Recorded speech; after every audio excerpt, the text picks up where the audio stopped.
Once upon a time, in 1966, fertilizer salesman and Texan Harold P. Warren made a bet with screenwriter Sterling Silliphant. This was, of course, the 1960s, where you could name people basically anything back then. While the two were chatting at a coffee shop, Warren said it'd be easy to make a horror film. They're cheap and easy to write. Sterling said, "Okay, bet," and Warren got to work on a movie, hiring actors from a local theater. The movie changed name a few times, but eventually settled on the title Manos, The Hands of Fate. This is notable because the film was absolutely terrible. The pacing is miserable, with multiple ungodly long shots of people driving in cars, people making out, and people making out in cars. I saw the whole movie and I have no idea what is going on. Every shot at night looks like they're in the void. The lodge they stay at is seemingly non-Euclidean in how they just warp into this messed up cult meeting. This frame of a painting of the master just randomly pops up from time to time, with the only thing missing being a vine boom. There's an elongated slap fight between the master's harem with goofy jazz music playing, and while the acting isn't horrible, the characters are absolute nothing burgers. I genuinely spent the whole movie thinking these two couples were the same people because I was so lost. The film itself would have been lost to history if not for bad movie enthusiasts like Mystery Science Theater 3000, who skyrocketed the popularity of the film. It is now a contender for worst movie ever made, and while I'm inclined to agree, see, the film is terrible at being a horror movie to the point that a lot of the scenes feel more like a comedy, but there's also the elements that make it genuinely scary through complete incompetence. The extremely grainy quality of the film combined with the hard to follow plot and terrible pacing give it this surrealism. It switches from being hilariously boring to feeling like a bad dream. The lack of budget and the story centered around a cult really makes you feel like you're about to be indoctrinated. The lighting that I made fun of earlier makes this feeling worse. It feels like in any moment someone's gonna pull out a knife and just stab one of the actors. Have you ever found a blank DVD or VHS in your attic, or at the library or a donation bin or something? It's always a toss-up between a cruddy Barney clone and this, and both of them feel like movies for brainwashing. The inability to comprehend what the movie is going for creates two clashing tones, horror and comedy, two sides of the same coin, sheer opposites in tone. How I find them so fascinating. They're the two genres I'm most interested in, and my personal white whale is the horror comedy. Most attempts at this are usually mediocre horror film with sitcom-level jokes. The later Nightmare on Elm Street and Chucky films reek of this, where Freddy Krueger turns into Bugs Bunny and Chucky feels like your alcoholic stepdad. Die, bitch!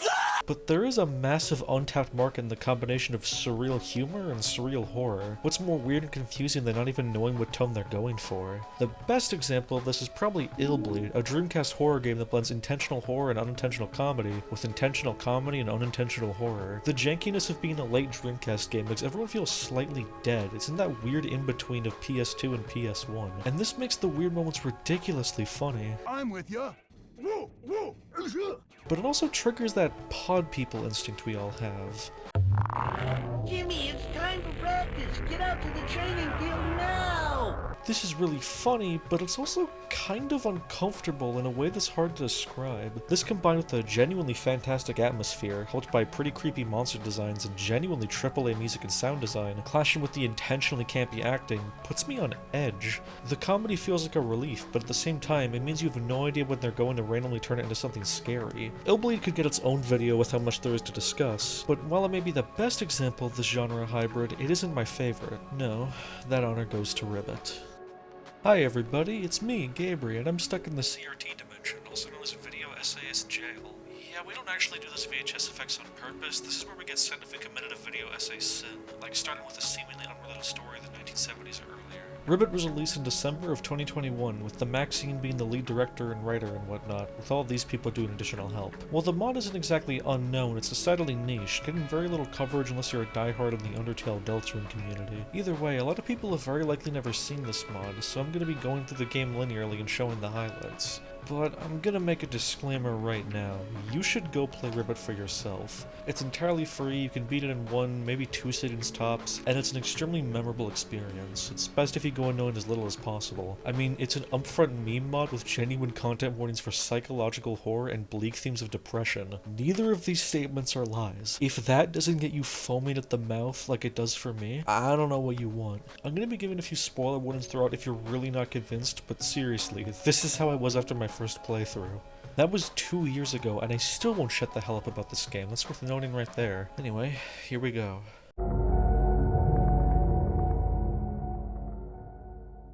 Ribbit has what I consider 4 major acts. Alpha is to compare it to Deltarune, going from the very start to when you enter the field. Beta is everything from there to when Susie becomes a bad guy. Gamma is everything from there to Susie's fight with Lancer, and Omega is inside of the castle to the very end. Got it? Good. Another thing of note is I first played Ribbit before the big 2.0 patch. Real Ribbit fans remember when the main character looked like Chris with eyes. Part of me prefers this over the new sprites. It added to the surrealism I think benefits the bait and switch elements we'll talk about later. But there was a lot of confusion for people who thought this was Chris, and it's objectively pretty ugly, so yeah, that makes sense to change it. The new sprites are cute and it's a very good design. Honestly, after a playthrough I was used to it and I prefer it in the long term, but I don't know, I like my mods to be as insane and scrappy as possible. Give me that pure neo-surrealism.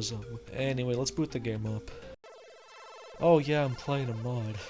Man, some people my age most likely don't remember this, and honestly I rarely encounter it these days, but cracked games used to have these things called demos. Essentially, you throw some cool looking visuals together and play some tracking music to show off your computer skills, all while crediting the people that cracked the game. My ROM of Illblade actually used to have one of these, which is really funny. The boot up screen is also a Commodore 64 reference, meaning that the Maxine is potentially retro PC dweeb like me, and that makes me feel better about myself. Funny thing actually, I started playing this on December 31st and ended up beating it on January 1st, so I got surprised by a Christmas themed opening when I booted up.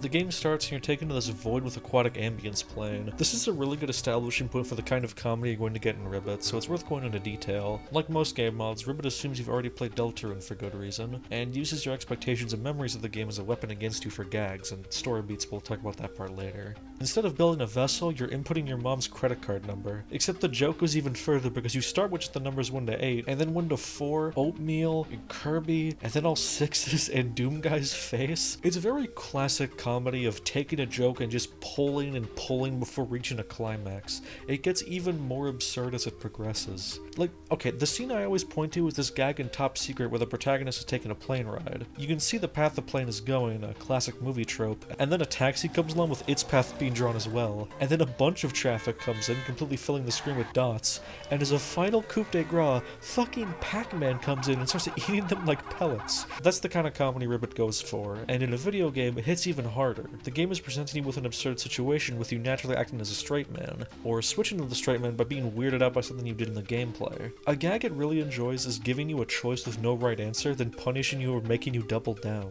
When asked for your favorite food, you are forced to answer with a Toy Story action figure, to which the game then berates you for it. In the original scene, it asks about your blood type here, and for some reason this is the only choice list that isn't modified, except for one choice that says, "Why is this the only modified choice?" And then the game responds back and forces you to explain yourself, ending the gag with a line of text that's it's not even a choice. It's just a sentence broken up into each selection.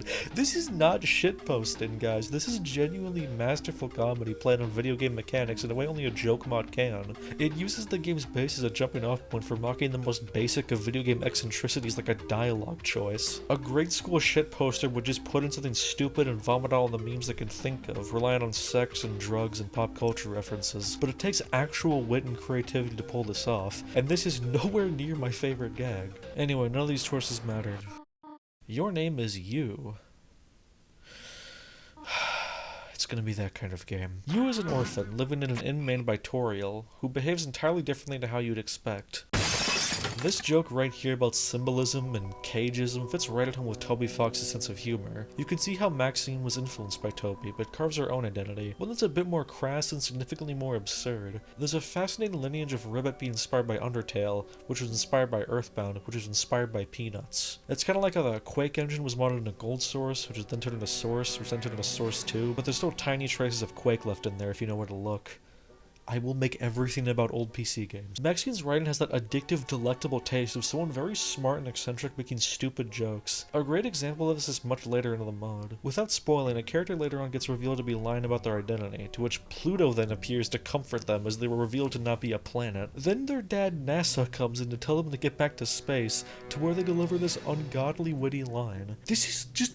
I could so clearly imagine this being in Hitchhiker's Guide to the Galaxy. Ah shit, wait. It's that extremely carefully crafted insanity that feels like a drug when it hits right for me. Few things in this world scratch that itch. There's like 5 other extremely good gags in this section that I'm skipping over for time, just so you know. This whole montage of you and Toriel get into gradually more ridiculous vehicles is especially hilarious and feels ripped right out of Naked Gun, evoking the same vibe as the police car intro from that film, layering on extra gags like messing with the townsfolk. In Deltarune, this was an establishing moment of showing all the wacky NPCs across town, creating a sense of homeliness. But since there's no Chapter 2 or anything, all of these people have no use, apart from just more gags. Anyway, we're in an orphanage now. Doesn't look like it, but it's an orphanage. Also, Sonic is here.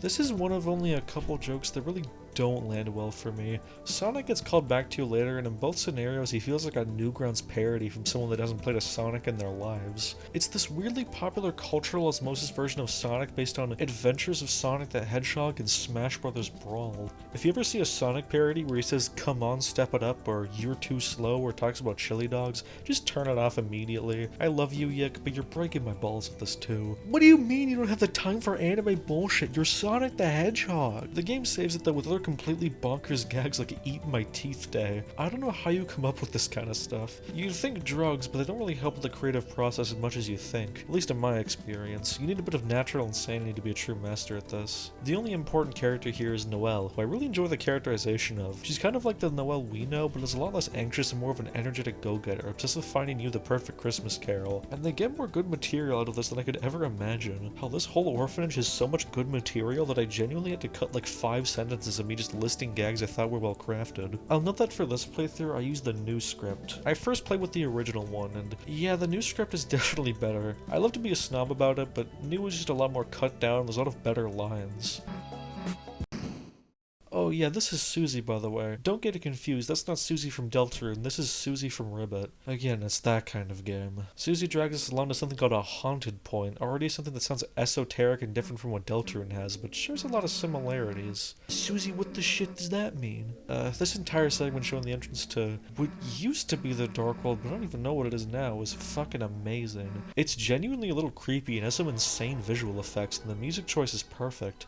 The ambient music combined with the changing colors and shrinking aspect ratio is such a beautiful surrealist visual, making you feel a ton of emotions with super simple effects. Like, I would seriously use this as an example of how to make you feel emotions entirely through simple gameplay. We wake up in a mysterious new area and Jesus, okay, that was a cool effect. I guess we have eye glow powers now. I really like his description here. And now we're talking to ghosts. Holy mackerel, as I don't live and don't breathe, is that you, my grandchild? Never thought I'd talk to you again, seeing as I've gone incorporeal. Wanna save? And now we're running on this weird place. Another gag I really want to point out is this part, where you see an item, and as someone who's played a video game before, you know you're gonna want it, but the game prompts you with stick your whole arm in there and never let go. It's so funny because, like, yeah, I want to get the item, but I don't want to be trapped there forever. This is an ultimatum, man.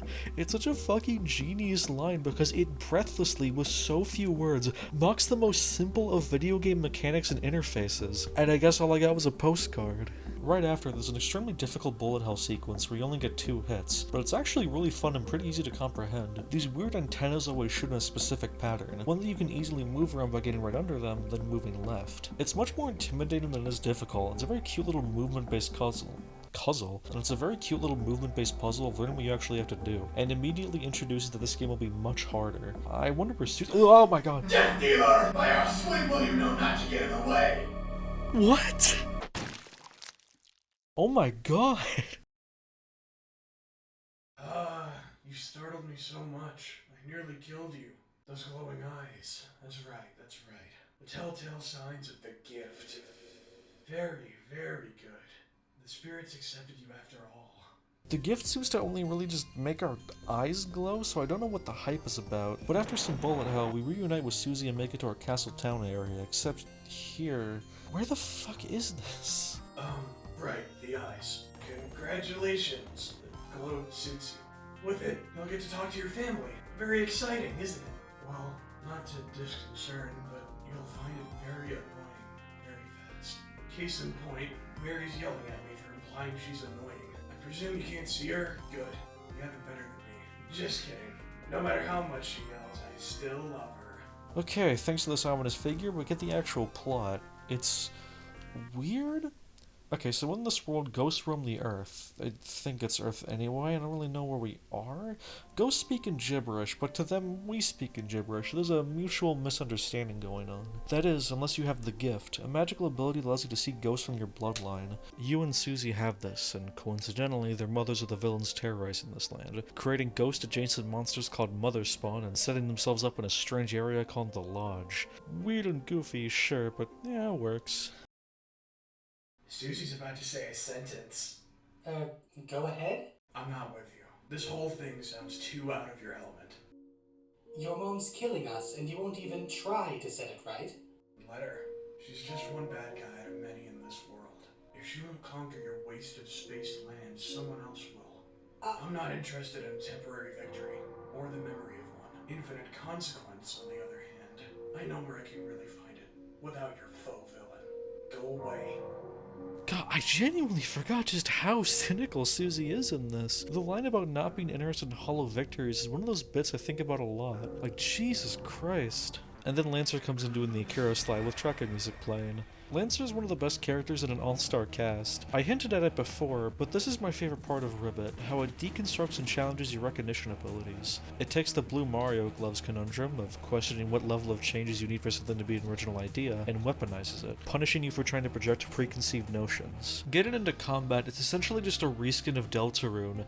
Ooh, sparing's called sending now, fuck! I'll say that, as a casual fan, I definitely feel like I've had my fill of the whole act-based combat system. It's fun on Undertale and Deltarune, but after playing a few fan games like this in Delta Traveler, these are both great, but I feel like I'm being overfed. I sometimes really miss traditional combat where I could just beat the shit out of a low-level slime instead of spending 3 turns trying to seduce it before the fight ends. It's much less stimulating after an initial fight once you already know how to beat the enemy. Repeat encounters were the biggest problem of Undertale, to the point of even just a 5-hour RPG feeling like it has a decent amount of filler. For Ribbit, it's fine, it's specifically making a point of copying Deltarune's formula to surprise you with curveballs, but I feel like I'm done playing this combat system forever once Deltarune is finished. I hope Toby Fox makes something that isn't an RPG next. He has enough talent and respect to do basically anything.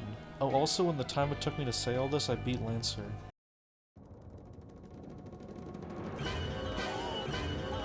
Hey, can someone answer what the fuck is the obsession with Pepsi and meme culture? Like, it feels like every couple of years someone's trying to pitch Pepsi as the funniest thing ever. Remember Beppis? The Cali doll that drinks all your Pepsi?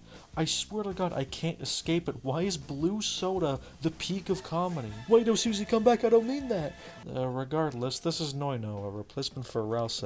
He's a prince as well, but is significantly more of a prick. He's very quick to emotion, but isn't annoying since he never wastes your time. He's always helpful and is more of a lovable jerk. He's the perfect foil to make up the comic trio. It's really interesting how you can see shades of the original cast in them, but it feels entirely different. For comic trios, TV Tropes presents the scenario of 3 people in a car driving off a cliff. One is giving directions to the driver unaware they're about to crash, the driver is aimlessly following those commands, and the third is aware they're about to crash but could do nothing about it. For Deltarune, this would be Susie, Chris, and Rouse, and for Ribbit, it'd be Susie, you, and Noino, but the actual reason why they're driving off that cliff would be for 2 vastly different reasons. I love Yu's victory animation of throwing the guitar up but it never comes down. It has so much personality. They're kind of a blank slate, so little expressions like this carry so much. At this point, if you aren't sold on Ribbit, I don't know what to tell you, but I'll put up another spoiler tag here. Seriously, there's a lot of excellent gags and story moments I'm skipping for time.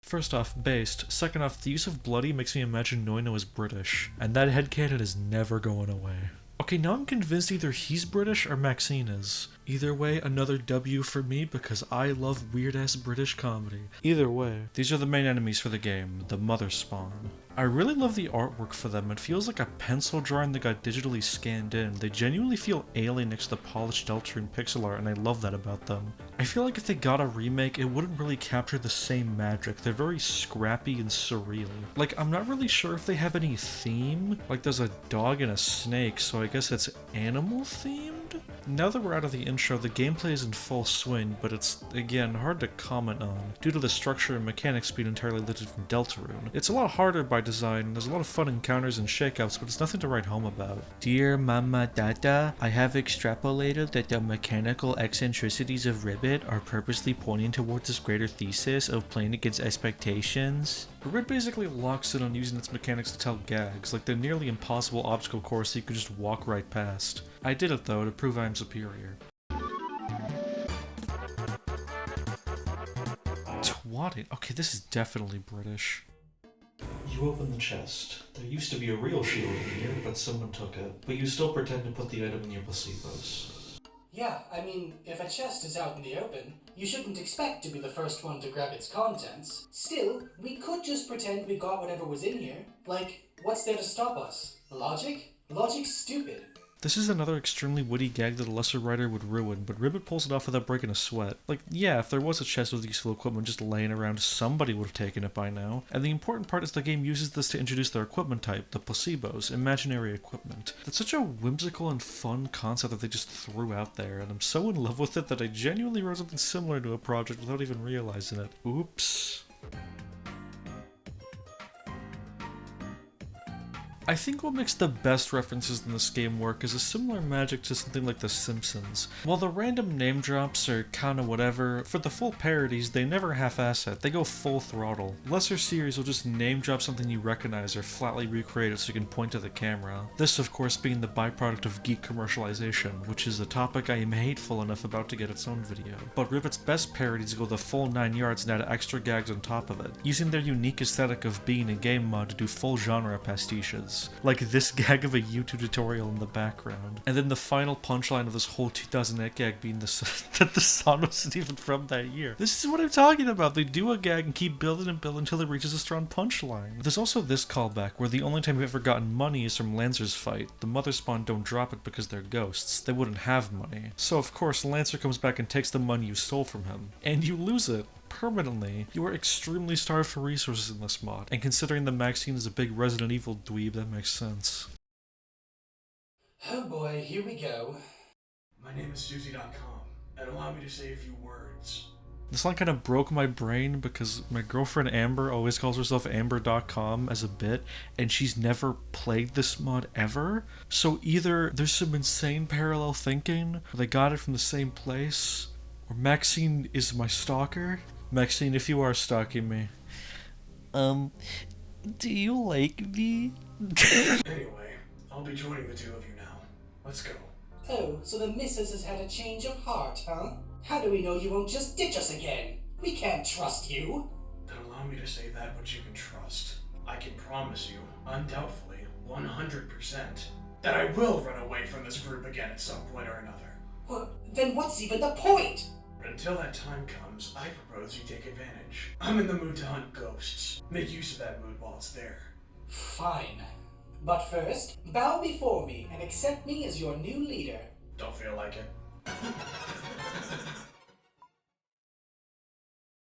Dang, she's fast as fuck. Hey, it's that dog. You know this dog? Actually, fuck.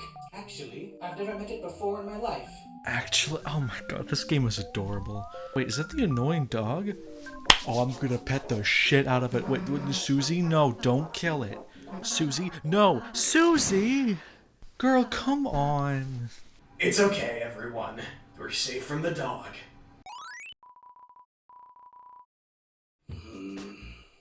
Please don't stare at me like that. What's done is done, and it cannot be undone. In the end, it was safer to make the first move before it could. You murdered my fucking dog! I think calling it your dog is somewhat presumptuous, especially now that it's dead. One of these days, Susie. One of these days. Thwip! Whack! Buried in a sack. Ah, shut up. Hey you, who's that girl behind you? I didn't know you had, like, friends. Well, take good care of her. People like that come and go, you know? Alright, I gotta talk about one of the best characters in the hack, a personal highlight. This is Joey, Paul, Willie, Frankie. Name a more iconic four-man band. Did I mention I'm in love with this game's writing yet? Like, how do you come up with this shit? There's so much unique riffing material and playing on the world they've created. Like, sure, the Pac-Man ghost would be here. Sorry, I mean the oh shit ghost would be here. It's so dumb, but they integrate it wonderfully into the pre-existing concepts. It's not just a reference, it's tying back to the central theme of ghosts. I really want to emphasize why these jokes are funny, because I need to make it clear that most meme games never get to this tier because it's just chaos. Like, I love repaints, but they kind of lose their luster lackluster after a while because it's just visual noise. Even in the most absurd and nonsensical comedies, you need to be pretty smart to be expertly weird and expertly stupid. If there wasn't stuff to intellectually chew on and it was just throwing out jokes, it'd get stale, as you basically have to rely on swearing, sex, and drugs, but they know when to throw a more grounded concept or gag in and when to dial up the madness. Surreal comedy is built on being unexpected, and in my opinion, the best of it is when it feels like it's following a strict rule set, but when you can't really understand. Incidentally, these guys make me really nostalgic for retro PC gaming. Like, oh shit is kind of a meme, but I always associate retro PC game culture with like a million Pac-Man clones. From Pac-Man clones to Pac plagiarism. Hey nerds, remember me? Aw, how could we forget someone so big, strong, and well-dressed? Oh man, you mean it? No, fuck off. Leave us alone. Never. Not until that frog and me are best friends for some time. This again? Seriously, what's your bloody deal? They're already on their way to kill some mums. What else do you need? You've misunderestimated the frog. They ain't just special because of that glowy lava lamp eye shit. Oh no. Deep beneath they're hiding even greater power. Secretly passed down from frog generation to frog generation. The power to grant one wish to the person they trust most. You read that in a tabloid? Yeah, and in the funny papers. And from my crystal ball. So there's no doubt in my mind, you, frog, are a shitty genie. Shitty? Well, one wish. I'd expect 3 from a non-shitty genie, but a shitty genie is a genie nonetheless. And I will gain your trust. I've said this a million times, but this is truly what makes Ribbit work. It introduces an absurd concept like frogs being able to grant wishes to their most trusted friend, and while Noino doesn't believe it, there's never an ironic eye-roll moment of, isn't that so weird? But that isn't enough to really invest you. They genuinely use the story element to its fullest potential. Because the thing is, both Noino and Susie aren't trustworthy, and Lancer outwardly points this out in a later conversation. Susie has already murdered us and acts generally pretty suspicious, while Noino is a spoiled prince with an ego the size of the moon. And like, what kind of coincidence that the 2 people who randomly stumbled in here happen to be the children of the mothers causing this mess? You and, you have been dragged along by the nose by everyone here. Hell, is Lancer even worth trusting? Is this power even real? Noino's right on the money about us seeing our family's ghosts, and he thinks Yu's role as a shitty genie. Is that a Coney reference? No, it's fucking not. He thinks Yu being a shitty genie is a load of old hogwash. And you'd think that I'm digging way too deep into deconstructing this goofy concept, but the game is preying on your expectations of this being a meme hack. It mirrors how Undertale has this veneer of just being a quirky, goofy Earthbound clone. Look, you use a stick for a weapon, haha. Until they start tearing down the player's expectations and deconstruct and reconstruct their own narrative over and over piece by piece. Do you intend to take the frog away from me? Yeah, I guess. Yeah, I mean, that's the plan. Yep. Who do you think you are? Look at you. You're over there, while I'm right by Yu's side. By that logic, who do you think deserves the frog more? Me. Right, I see how it is. Tut-tut, you gritty little thing. You just want that wish all for yourself, hmm? And who could blame you? Anybody with a genie on their hands would drool. How dare you? I don't drool. I don't care about any of that genie drivel. You is not some object for you to misuse and discard. They're my friend, the greatest friend of all the ages. Even if I don't know a lick about them, I can feel the link. It's my duty to protect them so they can repay back the favor. If they go with you, that's all over. Do you get me? Hey, Fluffy, this is the company you're keeping now? I am so sorry. Are you listening to me? You cannot take the frog away. Susie? No! I want to hear it from him. Please do validate my request. Just tell me you won't take the frog away. Say something! They're mine! Do you hear me? Do you have ears? Do you hear me? Validate me. Can you listening? Do you hear me? Listen, can you? Ooh. Oh. What did you expect? Death? You're gonna take a lot more than that to thrash this body. You're, Beep boop, am I right? beep boop. So this is an important plot point. Susie and Lancer are both robots. Okay, I'm feeling pretty validated over the Simpsons comparison, but the animal theme and guess has now been well thrown out the window. Children with balloons? Why? Well, either way, just like in Deltarune, you have to stop Susie from killing the mother spawn. It's an interesting mechanic to showcase story, although it is ripped straight from Delta. What the fuck? Oh, The moment where I realized I've been working on this video for too long is when I saw Rouse and thought the pink scarf looked wrong to me. I'm cooked. Hey, what's this button? Susie, I don't think you should be pressing that. This bit is just okay. I feel like for absurd meme hacks like this, people kind of rely too hard on what if one person was normal, but they really bring it home with what happens when you press the button.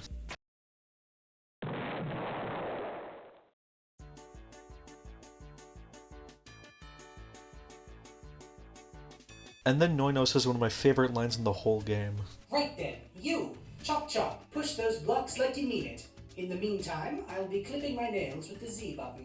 Oh, isn't that the same button you used to push these blocks? You can also use it to throw expired bottles of milk at your grandkids. It's one of my favorites because it's a gag you can only make in a mod of a pre-existing game where the audience is assumed to know the mechanics in and out already. Otherwise the joke would just be confusing. Total home run of a gag. My sister, Mary, she just talked some sense into me. Well, to be more accurate, she wrote a 100-page summary of just how garbage I could be. And it made me realize that I should give you an apology. My outburst of emotions back there, it was extremely uncalled for. You shouldn't have had to see something like that at the age of... How old are you again? In any case, it must have been disturbing for you to see me like that. Good. This is a really weird line from Susie that kind of sticks out in your brain because it sounds like it's another absurd gag, but it's not really funny? And not in a this is a gag that fails way, more like... better not worth thinking about because this is another joke that floored me. Did you not hear me? I said push the blocks with the Z button. Oh, isn't that the same button you used to shoot bullets out of a gun? No, I rewinded that one to the trigger. Which one? The left trigger or the right trigger? The gun trigger. This is on par with like a classic Abbott and Costello bit, but it uniquely fits in the context of a video game. What? Undyne? Oh shit, is Undyne gonna accompany me? Okay, that's a cool new feature. Oh, god damn it. Undyne, no!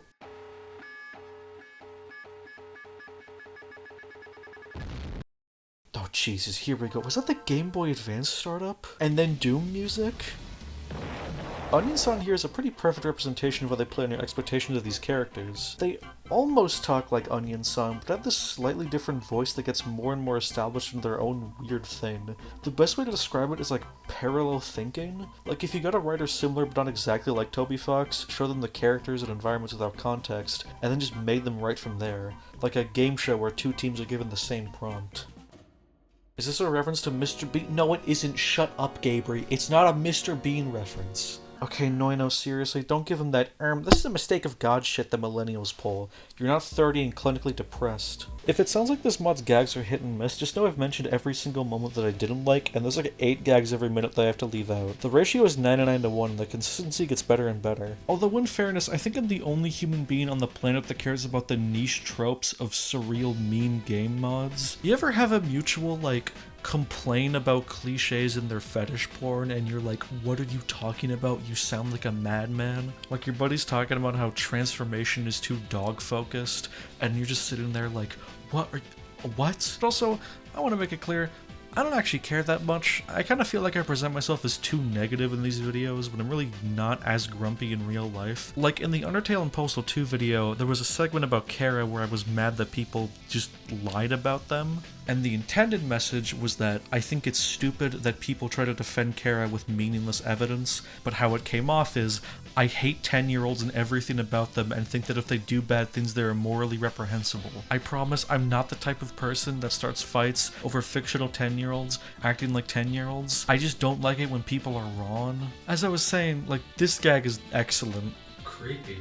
Someone has sworn a message over the site using their own blood and says, Sorry everyone, I wasn't up to the task. Until my brother, don't give up. You the will. message trails off, but then it resumes, written with some kind of substance. Sorry, I ran out of blood to write with, so I'm gonna use mustard for the rest of this. I'm running out of ways to say that it's weird and funny, but this really feels in line with Toby's sense of humor. I had a feeling there'd be an Easter egg like that. That's really good. We're in the Checkerboard Nightmare now, with zero known appearance of Checkerboard Nightmare. But we do have these strange ghost undines. It's so bizarre seeing these echoes of Undertale and Deltarune, like childhood memories seeping in and out of consciousness, people and places and things you never even thought about being scooped up in the forefront like an actual dream. This is another fantastic puzzle, by the way. The pattern messed me up a ton and it took a lot of retries, but it felt incredibly satisfying to perform. I mentioned in the Anton Blast video how visual spectacle moments in games that play themselves will never ever match the hype and satisfaction of a job well done, and I want to bang that drum again because this dinky little puzzle makes me feel like an actual god. It's really tough, really simple, always felt like I could do it, never felt impossible, and was just really fun to conquer. And there are ways to skip the puzzle if you just really don't want to. It's only there for people like me that relish a fair, honest, and clear challenge. Like, imagine instead of this, there was a QuickTime event where like a big dragon appeared and you had to press X a few times to make it go away. Remember when Sonic Forces had fucking QuickTime events that lasted half the length of the stage? Remember when I was happy? So, how's that hole in your stomach doing? Ah, joke's on you. All that's left there now is a scar. Your little baby punch only contributed towards my cool factor. My punches are not baby. Besides, Susie did it. Right. About that. I'd just like to say sorry. Sorry for not completely killing you. That was floppy of me. But I'm over it. I know how you yandere types get sometimes. Do not call Susie a yandere. I am going to kin her. Check out this fucking bucket. Why is the word gun on the bucket? Times 100. Is the prince judging a book by its cover? It's not about what's on the bucket. It's what's inside that counts. Poetic. I like it. Another all-star gag from Ribbit. It takes something stupid like just writing gun on the bucket, makes it sound almost smart and poetic with this line, and then just becomes stupid again with the bucket that says gun then firing a bullet.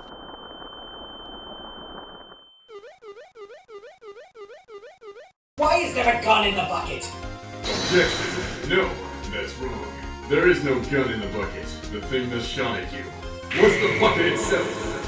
Please turn your caps lock keys off. And now I have to pick a number to know the secret to making wishes. Give me that.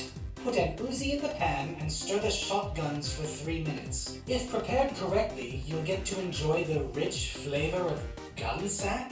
Lancer, do you eat guns? For breakfast, dinner, and that thing that comes after dinner. You chose incorrectly. Yeah, I noticed.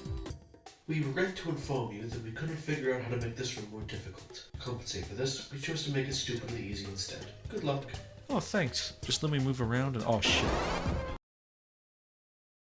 Ooh, hoo, hoo. What's a fishing pole good for when there's no fishies to be seen? Should we tell him about the precious ghost fish lurking nearby? You could tell that was a fish.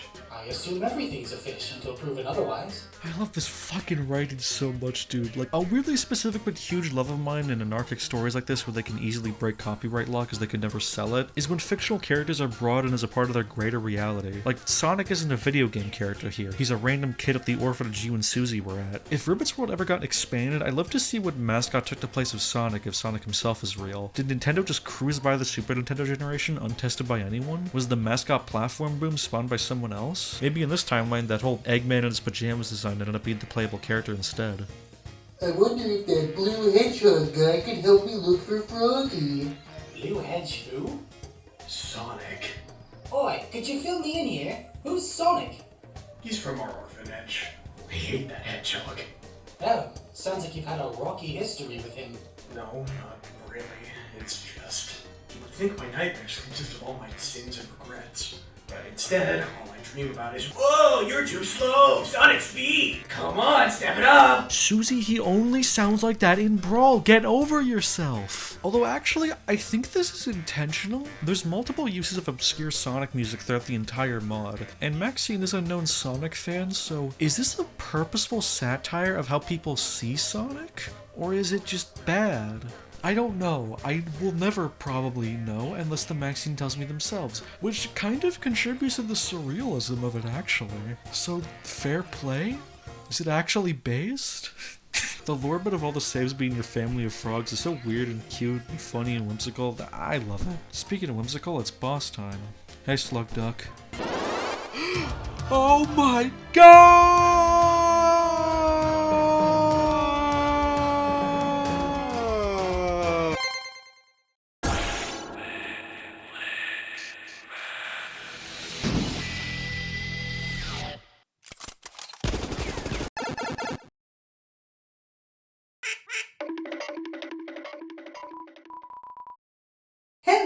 We've got a leg up over you now, Lancer. We've finally put our foot down, Lancer. Please stop. I'm embarrassed enough as is. Thought you could win? You can let go of that dream. Or are you scared of us? Then you'd better leg it. We're gonna legislation. God damn it. Guess I'm done. Good. Then it's time for me to make my daring escape. You may have won this time, and you're probably going to win the next time. And the time after that. You know what? I'm probably never going to win. Yeah, fuck it. I'm done. You just took down a giant leg. What else can I do? Try to kick you with one of my own? Nah, I know what I've lost. For good. Farewell, Frog. Wait. Are you joining his side? Yes. Wait, what? Well, can't say I wasn't expecting this. Hold on. I didn't agree to nothing. Guys, take her back. No, I think she's perfect where she's standing right now. Another really interesting way they parody Deltarune is this story being right here. In Deltarune, your party member joining the enemy faction is a subversive gag, playing with your expectations by having a disinterested party member actively desire to team up with an incompetent mini-boss, with the whole purpose of it being so Susie can learn a lesson. But Ribbit has much more of a cynical edge of Nono being glad to drop her off with some other asshole, due to how much of a nuisance she's been. It's like a deconstruction of a deconstruction. What's her deal anyway? Some people will call her bipolar, but it really doesn't feel like that to me. It kind of feels like she's constantly being watched on a security camera, and starts to say something when it's turned away, and then when it's looking at her again, she has to say something funny. That look in your eyes. You don't actually miss her, do you? If you're expecting her to change, then trust me on this. She will stay exactly the way she is now for the rest of her life. So I need you to stop thinking about the crazy psycho purple girl, because as it's evident, she clearly does not think about you. Man, Noino might be right. Except I will never stop thinking about crazy psycho purple girls. Have you seen my channel? That's my entire brain, Noino. Now this is technically the end of chapter beta, but let's talk about the music first. It's my favorite type of soundtrack ever, and I mean this completely seriously. The one where all the songs are just ripped from other places. I genuinely love this more than composing your own OST. It has such a scrappy, I say it again, anarchic energy, and then Maxine has incredibly good taste. You can really get a feel for her musical, well, taste, with use of Aphex Twin, Silent Hill 1 through 4, the Sonic CD remix album. I actually never listened to Aphex Twin until this mod, and I really love their stuff now. And hell, here's how much brain rot I have. I started listening to the Avalanches because of a post about scrapped content. Not even on the game, it was a blog post about a scrapped ending, and I listened to that, and I now have a new favorite album. Thanks, Maxine. Since I left you, you changed my life. These are my favorite songs from it. This is also why basically none of the music I've been playing has actually been used in Ribbit. In the spirit of it, I'm just putting whatever music I like that I think you should listen to. One day I hope to make a punk game mod that uses whatever music I want. Well, anyway, if you want to play this mod for yourself, I highly recommend you get out now. This is where the real stuff starts to happen, and I honestly considered ending the video here, but no, I have to gush about what happens next. Are you kidding me?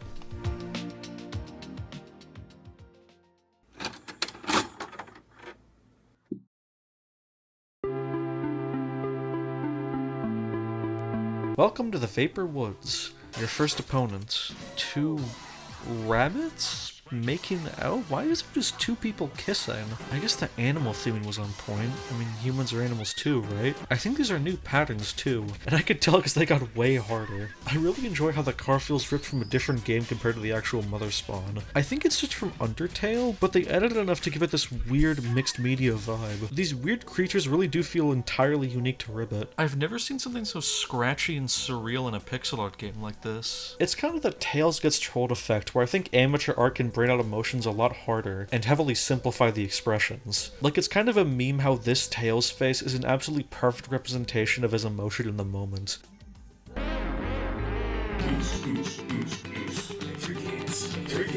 Cool fucking dance. Not nearly as cool as yours. Yes, the way you've been dancing around the truth. I love this game's visual comedy so much. Has truly been a sight to behold. But why bother going along with it, Joe? Surely this quest of yours has to feel a tinge ill-advised. The mothers have conquered this world in merely 10 minutes. And yet your highness thinks you can defeat them in less than 5. It's called having faith, Lancer. Something you seem to completely lack for my partner. You talk as if you're trustworthy, but what's your real game, Keeping the frogs safe from extinction, for starters. This world is already gone. We have to get away from here. Please. Okay, so this is one of those weird story beats I'm not sure about. The world is kind of post-apocalyptic. There's a handful of implications of this, but you never really get the feeling anything's lost. It adds that sense of detachment with everything going on. That surrealism that plays on your expectations. We're all hiding something, aren't we? I get that it can be frustrating not knowing our motives, but don't worry. I plan to talk more about them soon. It's just a matter of when will I be allowed. In the meantime, watch out for your friend. This is the one time your anxiety is in the right to exist. Susie? See, this is what I'm talking about. Susie, girl, what is wrong with you? Greetings, Master Lancer. My assigned name is the Quizzer, and my task is self-explanatory, I would hope. To unlock the forest access, please answer the following security question. Man, they're really relying on you having Deltarune brain rot, which I don't have. But in all fairness, I am playing a Deltarune mod, so I'm probably not the target audience. What the fuck? Man, these enemies are getting more and more abstract. Honestly, kind of me? I mean, you can see the resemblance, right? Hey, Quizzer, what's up? In the original area, there was an item here. Well, how the fuck am I supposed to know this? Who remembers this off the top of their head? Was that a Paper Mario? It's a Mario Party! Alright, as someone with a huge hyperfixation on fake video games and fake in-game UI through video editing, this scratches the itch really nicely. Although points deducted for MPIQ being a Mario Party 3 minigame, and this UI is clearly based on one. Hack game for frauds. I want to see you spend days of your life trying to recreate the Mario Party 3 minigame thumbnails. This bit goes a little off the rails. Guys, I'm gonna be straight up. I only got this quiz right on the first try because I did that Undertale and Postal 2 video. I got other games to play, man. I barely even play my favorite games of all time. To the people who have, like, the 1 or 2 things they're into, I respect you, but I will never understand you. I can prove this, by the way, since I haven't made a video on Deltarune and I failed this quiz. Master Lancer, Quizzer speaking. The quiz show failed to stop the frog in every conceivable way. Is it bad that I'm getting used to it? Don't. Not yet. There's something else. Savor this tone, thy unspoken silence, daunting to my heart. Something else, she bellows. I can hardly take the suspense. Suspend thy shall no longer. In a minute's loss, gone am I forever. My life will run cold. My battery's dead, melted into mold. No, the travesty of it all. I replaced thy batteries. You'd think this would turn into a joke, like Mario busting to say that he shot ropes into your sister so hard it gave her food poisoning. But it's this bizarre moment of being over the top, but also playing a straight that totally works on me. I was seer to Quizzer, but truly I fancied all but such. All creatures trade themselves for one act of freedom, of which is their kind. But none of thy freedom was adhered to me, and thus my contempt is asunder. Lord above, hast I been so callous as to lay notice thine will? Hark, Quizzer, for thou last memory to be vengeful is a fate most unbefit. Thus lies my newfound mission, to restore you from thy dark void and set you free. I feel really bad for Lancer here, but I also chuckle from the raw absurdity. I don't feel these kinds of emotions very often. Words of a late man. And so, I retire. Quizzer! Quizzer! Speak to me, my friend. Thou cannot leave my wretched self to wallow in self-made regret. For if that's all that persists, the suffocating quality of that death leaves little breath in my own steed. Death comes for us all.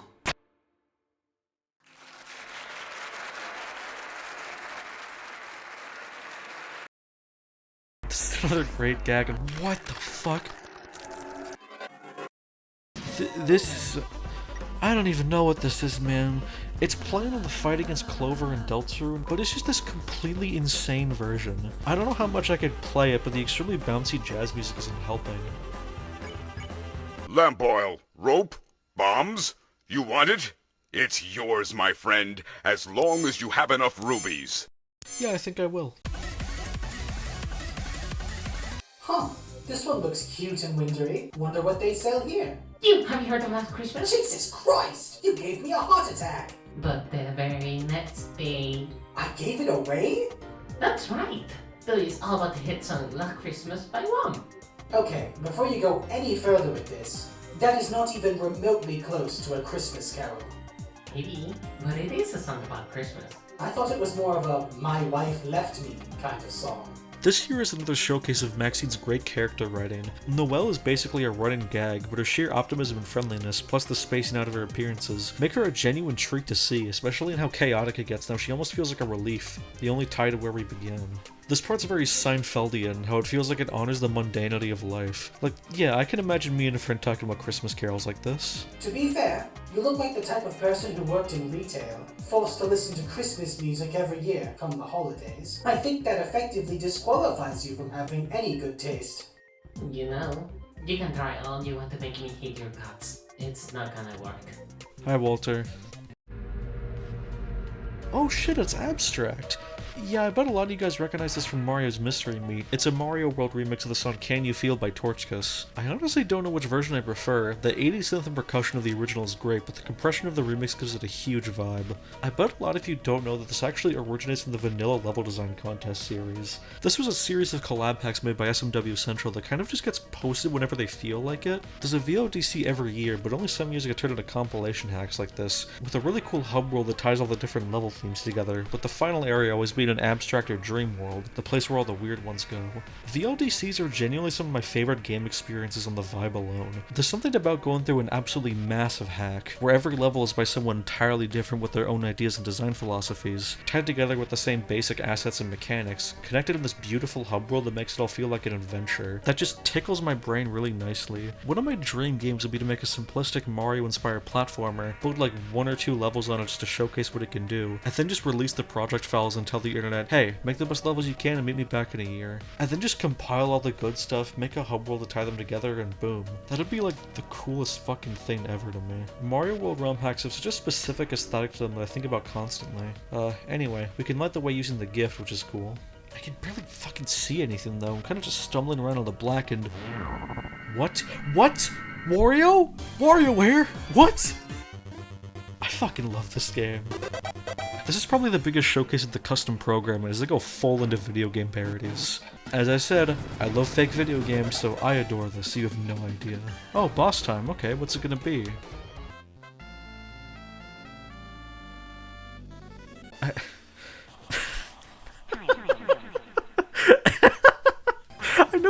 I know the funny YouTuber thing is to go like, what the hell? And have like a big surprise reaction, but like, fuck that. This is so well put together.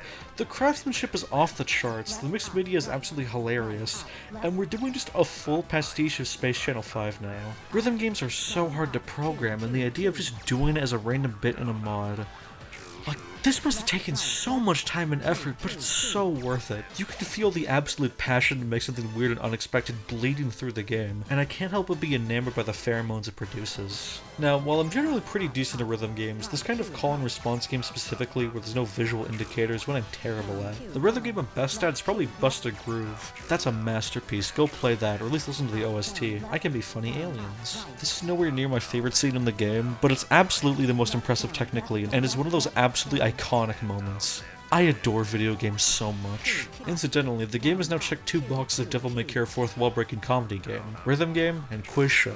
Now all we need is a dating sim and a turn-based RPG. Oh wait.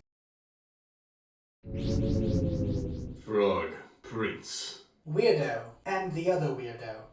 We're not here to stop you. Yep. In fact, we just want to do a little enlightening. Oh yeah, I'm sick of being your rival, Prince Noino. Because, you see, you're not worth it. So check this out, right? That's... Yeah. Anybody here want to know Noino's real name? I do. Tim. Not Noino, or King Arthur, or Augustus III. Motherfucking Tim. Date entries with you using this name as late as yesterday. Jim and Tiffany, Tim's dad and mom respectively, not known for their creative naming skills, or for anything really. They were quite the poor family, barely made do with what they had, until the mother spawn struck and took Noino's family away from him. Don't you mean Tim's family? Whatever he prefers at the moment. Lies! You're just trying to fool you with a bunch of lies! You're the prince. You're just some nobody with a big imagination. That's your whole shtick right there. And now, I don't know why you do something like that. But you know what they say about liars. They've always got an even worse lie underneath the boring. You're not to be trusted. Frog, you're on the wrong side. I hope you know that for certain now. But we don't need to rush this. We don't? We'll leave you two alone. You, once you've made your peace, once you've thought things over, come find us. Sure, why not? I know you'll come through soon enough. Soon-ish. Until then, oh, and Tim, one last thing. If you harm you, I'll make sure you pay for it.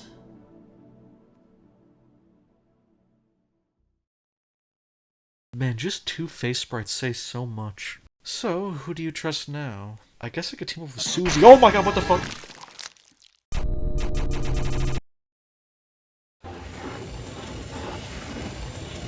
Hi? Okay, so that mysterious voice was Toriel. So, at some point, Yu's family died, leaving them the only survivor. The only frog in existence. Terrified of the pressure, Yu ran away and hid in Toriel's inn in the intro. Fuck. My only question is, like, why? Why was Tim lying to us? Why is Susie repeatedly killing us? Lancer seems like the most level-headed one, but they're just as eccentric, just not malicious like the others. And I just have to keep going. I have to keep Tim in my party because I have nobody else. I guess it's better to have a liar than nobody in an apocalyptic world. I don't know how long I'd last on my own. Azrael? How do you know that name? Oh god!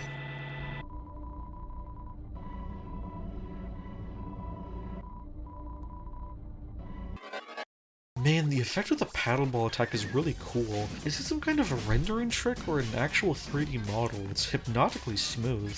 Here's another fun and weird Ribbit puzzle. Instead of following Lancer, you have to read the torch count and what the sign says to determine what direction to go in. The battles get kind of annoying here as they haven't introduced a new mother spawn or mechanic in a while, but the torch puzzle is simple, cute, and I like the subversion of the final sign being run and you having to ignore them. Susie? The gift? What?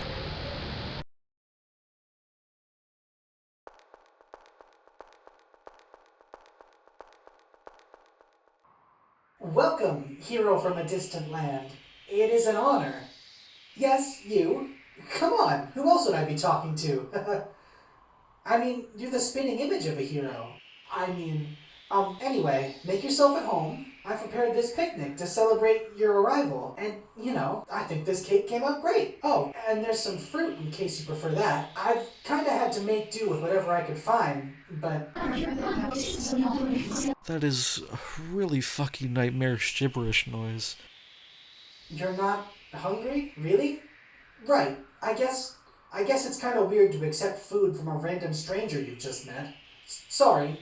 I'm sorry. I'm being weird. None of this is important right now. We should just talk about why you're here already.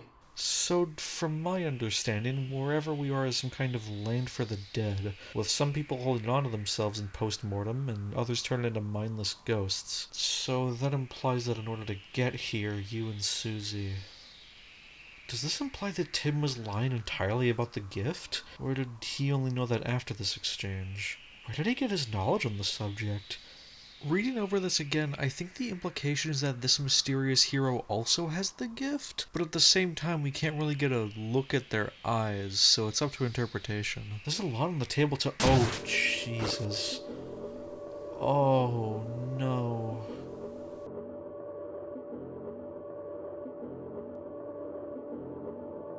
Who would listen to a weak little boy like you?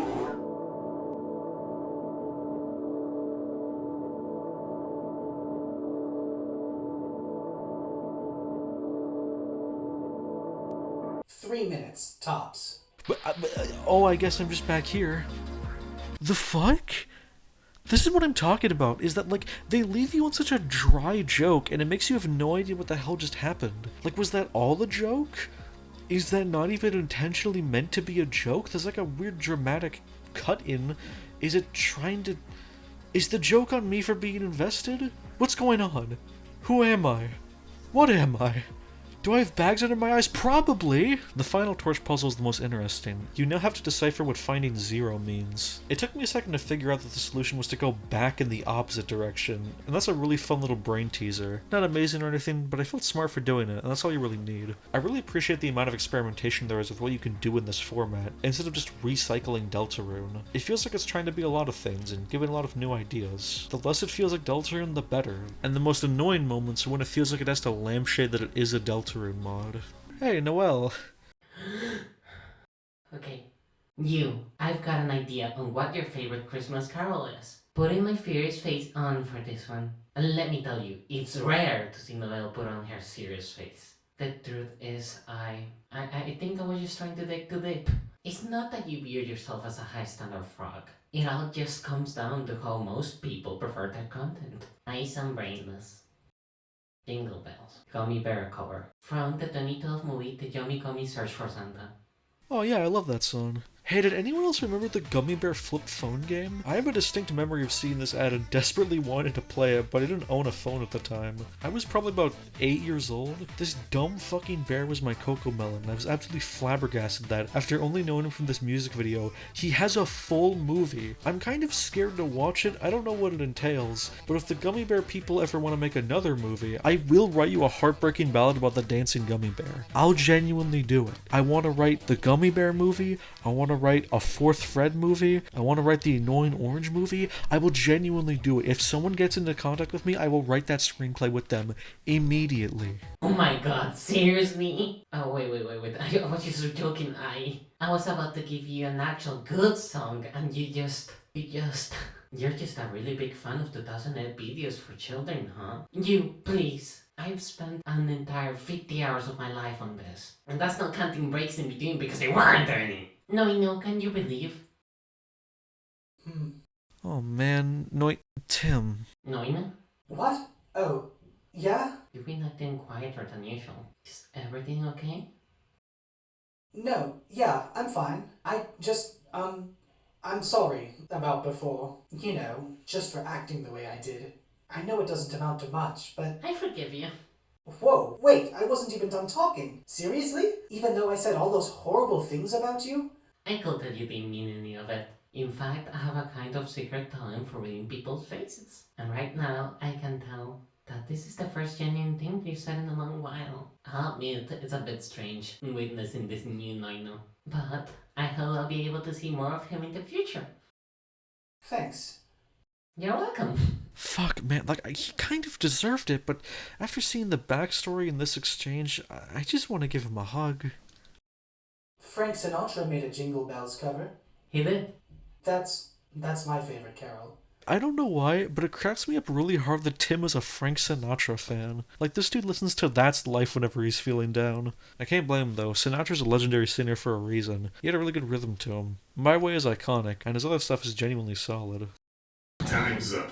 Listen, with your powers unlocked, every person gets one wish. Why go out of your way to fight the mothers, when Tim could just use your power to make them peaceful again? Then Susie could use your power to revive the dead. And then I could use it to restore peace to the entire world. Problem being, we're all totally devoid of trust. The frog in particular. They believe I'm going to misuse their powers. They believe Susie is going to kill them. I would never. But most especially, they look at you, Tim. And they don't even know what to believe in. So help us out here. If Noino was a crazed, cruel, narcissistic prince, then what the hell could Tim possibly be? This scene is so fucking haunting. The weirdness of this being based on Deltarune goes to full throttle. A few times now, the game is called back to the tutorial where this Han body took the place of the dummy. At first, this was explained as the person that killed Noino's family, but now we know the truth. Finding a corpse he was unable to save, Noino hunted up, just to look intimidating. It's really important that I pick apart this scene in specific, because I want to drive home why this works and how it so easily couldn't. With the static effects and visuals, a lot of use of blood, it might confuse some why I don't write this off as a lame creepypasta moment, but the really important secret spice is context. You're not being shown a pool of blood because blood is scary. The blood is there because Tim, scared and unsure of what to do once they realize they can't save this corpse, tries to use it to intimidate. He drags a dead body all across his abandoned castle area, leaving a pool of blood. As he's getting set up, he trips in it. It isn't harrowing because corpses and blood are scary. Ooh, it's psychological. The fucking content warning is there for a reason. It recontextualizes his appearance as a strange red-scarfed Rousey. Those are bloodstains. A permanent reminder of his trauma and what his brain has done to try and prevent that from ever happening again. When he trips in the blood, it's uncomfortable and scary because it shows him having to face the consequences of his actions and face the road he's going down dead on. But because he's terrified of another hero leaving him to die, he persists. In a lamer story, it wouldn't go past the initial layer of squick, of just seeing a blood trail and a corpse hung up. But this is Ribbit. All this is contextual and important for Noino's arc. Do you see why this game has broken me? This is the joke mod where Big the Cat showed up. That was like an hour ago now. Screw it. You, forgive me. I've taken things too far. I was never a prince, or anybody of that kind of stature. My attitude, my threats, my overconfidence, the hung body you saw. It was all to make myself look more intimidating. And I really felt like I had to become that. Otherwise, you probably would have just walked away from the start. It happened before. I was too scared to let it happen again. Sorry. God, like, I don't even know who to root for anymore, because maybe Lancer's right, but I'm with Tim, so I guess I have to. Either way, it's boss time.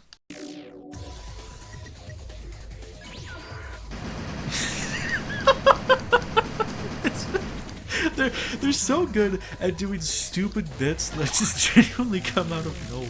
Oh yeah, earlier I got this placebo that lets me slow down time. You drain the meter super fast, so it's hard to use effectively, but it's a very cool new mechanic. They're really evolving past the Deltarune template, and I think the gameplay gets more and more interesting as the mod progresses alongside the story. Just as I said on the Undertale video, it feels like the game is evolving and growing as it progresses, learning new tricks and figuring out things it can do in this engine.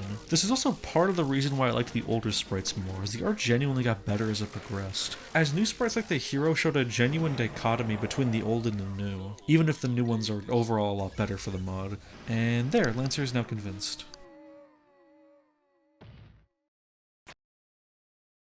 I think I've vented out everything I needed to anyway.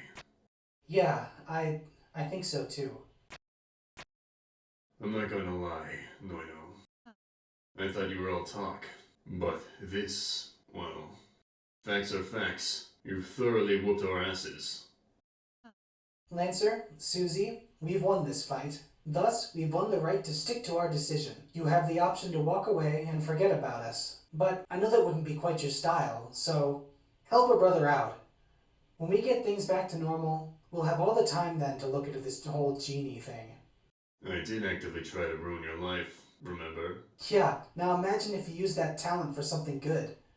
Negotiating a truce with your enemy. A fighting move that no sucker would get caught using in tournaments. But, at the same time, it's rare to meet someone so driven by hope. Huh? Then this means... Very well. For as long as the mothers continue to exist, I, Lancer, will swear to become your personal bodyguard. Why is this so heartwarming? Amazing! The gang's back together! Ah! All of us! Together at last! Yahoo! What's she so excited about? I don't know. I hate it. This is one of my favorite scenes in the mod, the four main characters just talking. They feel like genuine friends now, just walking with the chill music that I probably have to mute playing. Check out this whole album if you can, it's really solid, use my favorites. If you absolutely had to make a wish right now, what would it be? Revive the Quizzer back to life. To revive a computer, huh? She's actually called Maddie. It was the first name I gave her. After that, I changed it up a couple times. But now that I think about it, goddamn, she must have really hated the other names. Aw, man. Why does this work on me? I know why. It's because despite the devil-may-care attitude, the absurd jokes, the fourth wall breaks, they never shit on the things that are important. The characters care about what's going on. They have consistent emotions that they don't walk back on. When they make fun of something, like Noino telling you to get Psycho Purple grows out of their mind, or pointing out the ridiculousness of you granting wishes, it feels like something the character would actually say. It's based on their experiences and ideals. There's a type of writing style I call Deadpoolification, where it feels like every character is the cynical, snarky fourth wall breaker that shits on the story, making interchangeable quips as they act apathetic towards the greater narrative. When Deadpool did it, it was completely unlike anything, just this anarchic goofball clown, feeling like an evolution of that Groucho Marx and Bugs Bunny lineage put in a superhero setting. To some extent, humanity is fascinated by the idea of being above it all, someone just too cool for this and will just mock whatever conventions they're in. But when every character is that, it feels exhausting. Rareware did this a ton in the Banjo games, and while it was enjoyable and unexpected in the first one, a game like Nuts and Bolts gets uncomfortably cynical as nobody wants to be in this game. The worst of Deadpoolification feels spineless and terrified of being cringe, making sure that you know that, like, it's whatever, this is stupid, I don't care. And being so terrified of becoming that thing only makes you become it even more, which is the actual definition of irony. I mean, this is the era where Sonic went from an embodiment of freedom and optimism to the Wendy's Twitter account, because they were terrified of him being seen as a cringe figure of the 90s. On top of directly addressing this, If being cool means to feign disinterest over the simple things, there's an alternative term for that, and it's called being miserable. Ribbit wants you to care. It really wants you to care. And if you're consistently above average and you want me to care, yeah, I care. Gold star. There aren't many robots for me. That's another factor. There's me, there was Maddie, and here we got Susie. Oh, hi. I'm a part of the conversation now? Legit, it's only been hitting me just now that Susie's a rarity. I mean, I thought me and Maddie were the only robots left. To be honest, I wasn't always a robot. Oh, word? I made the conversion not too long ago, 7 months back. Mary was so supportive of it, I couldn't have done it without her. Mary? Who's Mary? Mary's Mary, of course. She's my sister. She's the thing making bunny ears behind you. Okay, what the fuck is with Mary?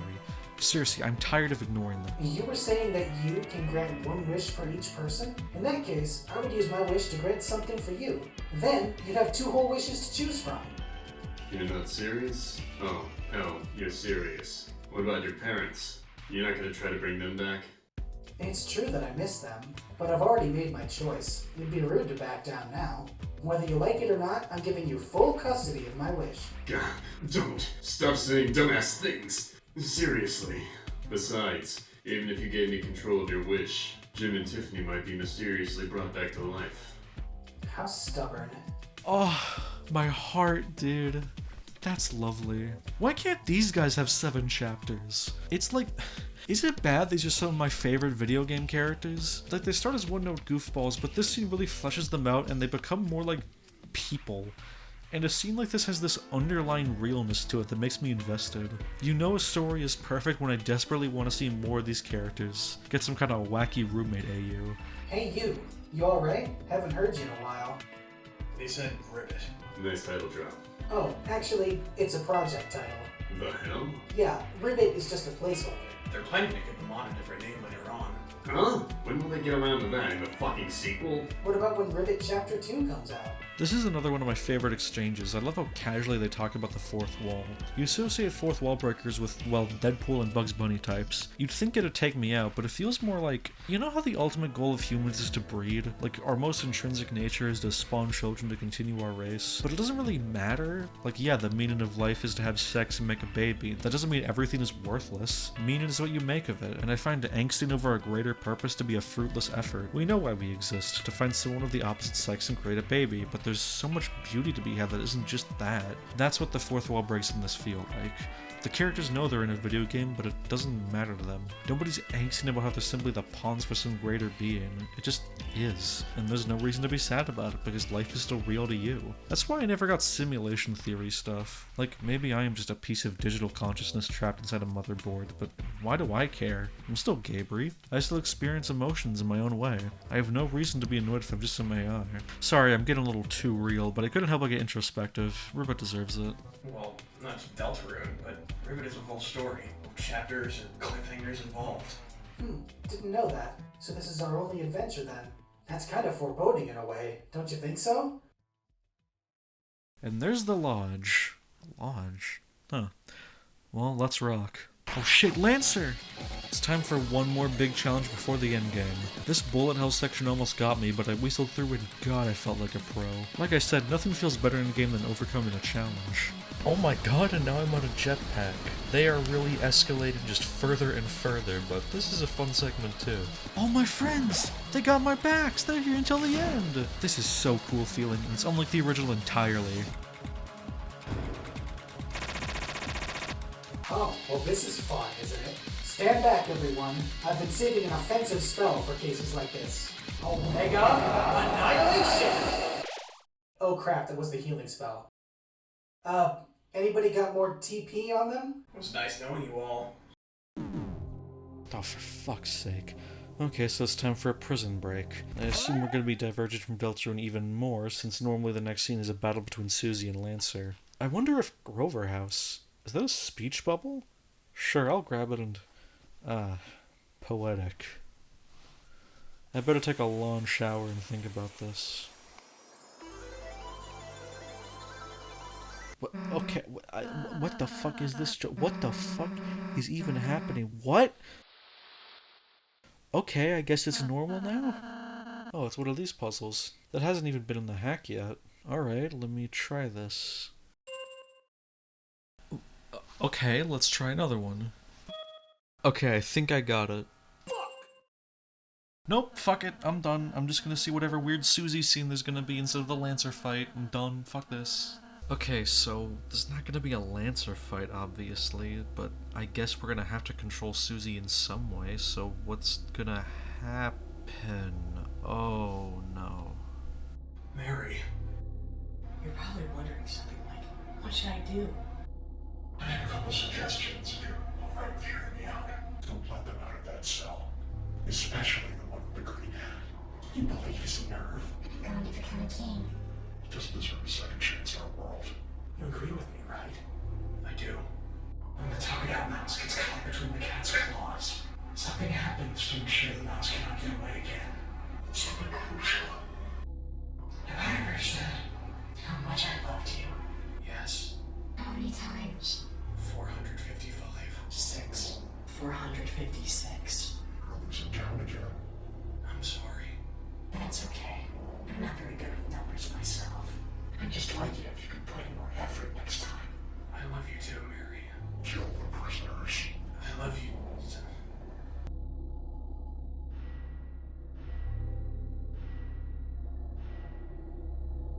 Damn it.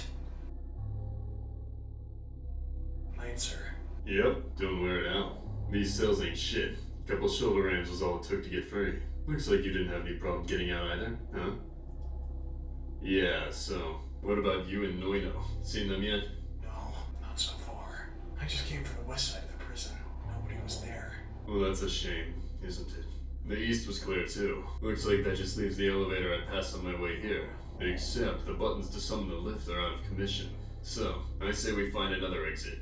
There are none to the west. What about vents? Structurally weak walls? Anything? There was nothing. Susie, come on.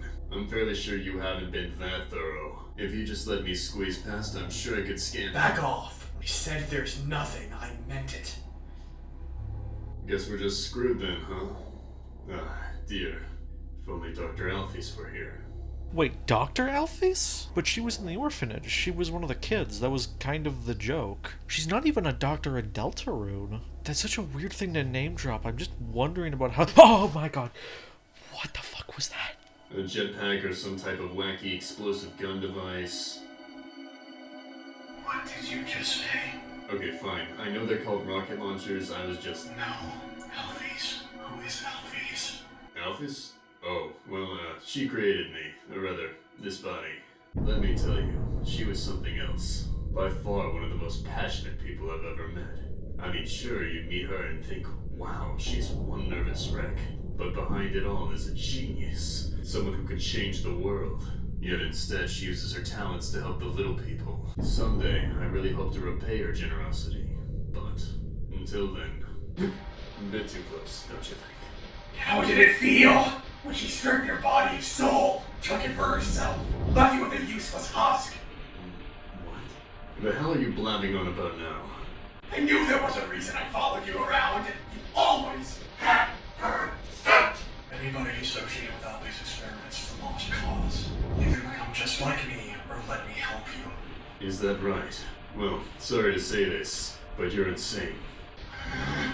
I didn't want to do this, Susie. At least not like this. Wait, why is Metaton's theme playing? But I'd be a liar if I said I wasn't looking forward for a chance to unveil my true form. What the fuck? Oh yes! That feels so much better. Please, let's forget about Lancer, and let's say hello to Meta. The ghost that inhabits this husk of a robot body. And the fabulous celebrity in the making. Wait, hold on. I need a second to... Oh my god, we're just doing this. We're just doing this. I have so many emotions right now. I need a moment. I can't pause. I can't use any menus. I just have to keep fighting. Okay. Wait a minute, I recognize this remix. Yeah, Richard A.B. This dude's great. Did some Banner Pizza Tower remixes and also all this other stuff. Maybe when I make my heart-wrenchingly beautiful indie game, he'll remix all the songs in it. Well, either way, this is another example of yellow heart bias, where the yellow heart gets more use than literally any other heart type in anything Undertale related. Toby, I'm begging you to introduce a new heart type in Deltarune. The children need nourishment. They yearn for the mechanical complexity of the brown heart. Oh, are we done? Thank God, I hope you guys can talk this out. What? Holy shit, this is one of the coolest things I've seen in an RPG. The instant perspective swap. This is the first time I've played as Meta too. Damn, this game is full of surprises. I don't even know how to feel anymore, I'm just constantly being wowed.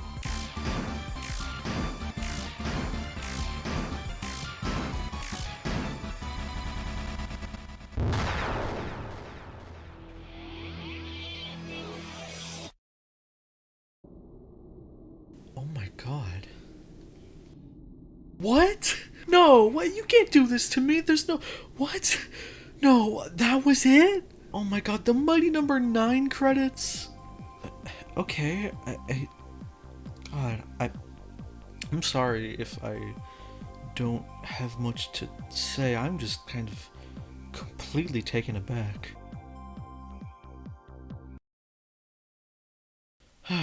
Took the words right out of my mouth.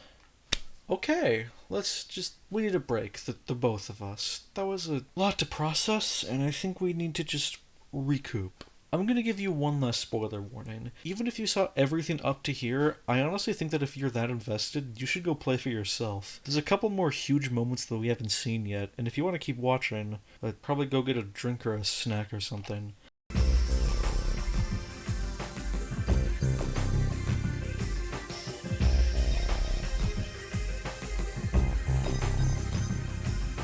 Hey, if you have a minute, please let me talk for just a second. I'll leave this little screen on in every video, but I want to ask outright that you just please consider becoming a member or just give a donation.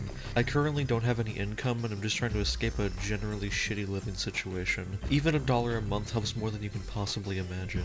My promise to you is that if we get 10 members, I will create a Discord. I have a ton of weird and old multiplayer games I want to try, so this isn't just for you. I really want to have a group of trusted fans that can make play stupid shit with me. If that sounds like fun, or you just want to help me out, please consider. I know it's a scary time right now, but I promise the more money I get from this, videos will come out faster and better. This will be the last time I beg for this, just please consider. Okay, thanks. Alright, how's everybody feeling now? I made a peanut butter banana sandwich just like Elvis would have wanted. If you're a picky eater like me, I'd really recommend looking into recipes that include fruits and vegetables and stuff you already like. If you have to bake pears into a pizza to enjoy them, then fine, you still got it in your body. Just don't eat constant garbage 24/7 and go outside a regular amount and you'll be good. Anyway, this ambience is apparently made for the mod itself, and man, it is fucking terrifying. I hate it. I love that I hate it, but I hate it. Hey, it's my good old pal. So you made it out of the cell. Isn't that something? You've come a long way since your childhood. A long way away from home. Stupid frog. How long are you gonna keep calling it a coincidence? A nice little front for why you're the only frog alive. And of course they just let you go because why would their own do something like that? Was it an accident? Or were you just fed up with being locked in your house all life? But your response was to chalk it down as one of Life's great mysteries. I am so sick and tired of you dodging responsibility, you inbred dial-up. Anyway, wanna save? What? I've been trapped here for get overgrown with grass, flowers. And more importantly, shouldn't there be a punchline around here? This is one of my favorite lines in the hack because it's really funny, but also really unnerving and atmospheric. Like, it's really funny to lampshade Hayne and point out that there's no punchline here, but it also really emphasizes the tone shift. It does kind of have that cornball, loose fourth wall energy that Toby Fox has, but it's in a scenario that feels very unnatural for his writing. Toby Fox does experiment with horror in many different ways, but it's on a very different tone from what we are seeing here. The closest comparison is the No Mercy route, but to be fair, that route is only dark because you're being dark. You are being an absolute monster and you're being punished for it. This is like you were doing True Pacifist, but after sparing Undyne, someone just comes in and murders her and you spend the rest of the game in the No Mercy route, unable to escape. Oh, I guess the elevator works now. So, let's use this elevator scene to recap. Susie is mentioned not originally being a robot. From my understanding, Alphys made Lancer, aka Meta, and for some reason also turned Susie into a robot. This, I guess, somehow broke Susie, even though Lancer seemed relatively normal. Eccentric, sure, but not insane. Maybe this is the reason for Mary, and why she keeps killing us? It's hard to say. Our family's been way better to us than Mary was to Susie, at least until that last interaction. Does she just have, like, a weird mutant version of the gift? Does the gift screw up with putting into robots? Whatever, let's keep going. Talk. Talk? You're the chatty one, so do your thing and talk. About what? Anything. I can't stand this music. One more second of it and all. What, you don't like papayas? Okay, but, I don't really know what to talk about. Plan, strategy, coordination. We can't just head into the lion's den without a clue. Isn't beat the hell out of them plan enough? Like, what else is needed? Sorry. It's just, I always figured the more I overthink a situation, the less likely I am to get through it. Up until late, that's been kind of my whole life in a nutshell. Aren't you the same guy that hung a corpse to sell a lie? I'd like to believe I'm not, but that depends on whether you'll give me a second chance. I really have to commend the Maxine for making such an uncomfortable atmosphere. Like, right before this, it felt like everyone was friends, we were cracking lighthearted jokes, but now, I would leave this voice chat is all I'm saying. A second chance? Do you think even someone like me could get a second chance? You're still thinking about that dog, huh? Yes, the dog that I killed. And this dog callback, oh my god, bringing it back here as Susie is hiding Lancer's death from Noino, but is still in angst about what happened. It's so fucking, like, layered, ingenious, and it's just like, this is definitely not the smartest or deepest writer in the world. Even in video games, there's a lot better out there, before and after. But as I've said before, getting something like this in a video game is rare enough, but in a mod of a video game? A joke mod of a video game? One of a kind, put it in a museum. Do you regret killing the dog? I think so. Then if you showed sincere effort to change... Stop right there. This was pointless.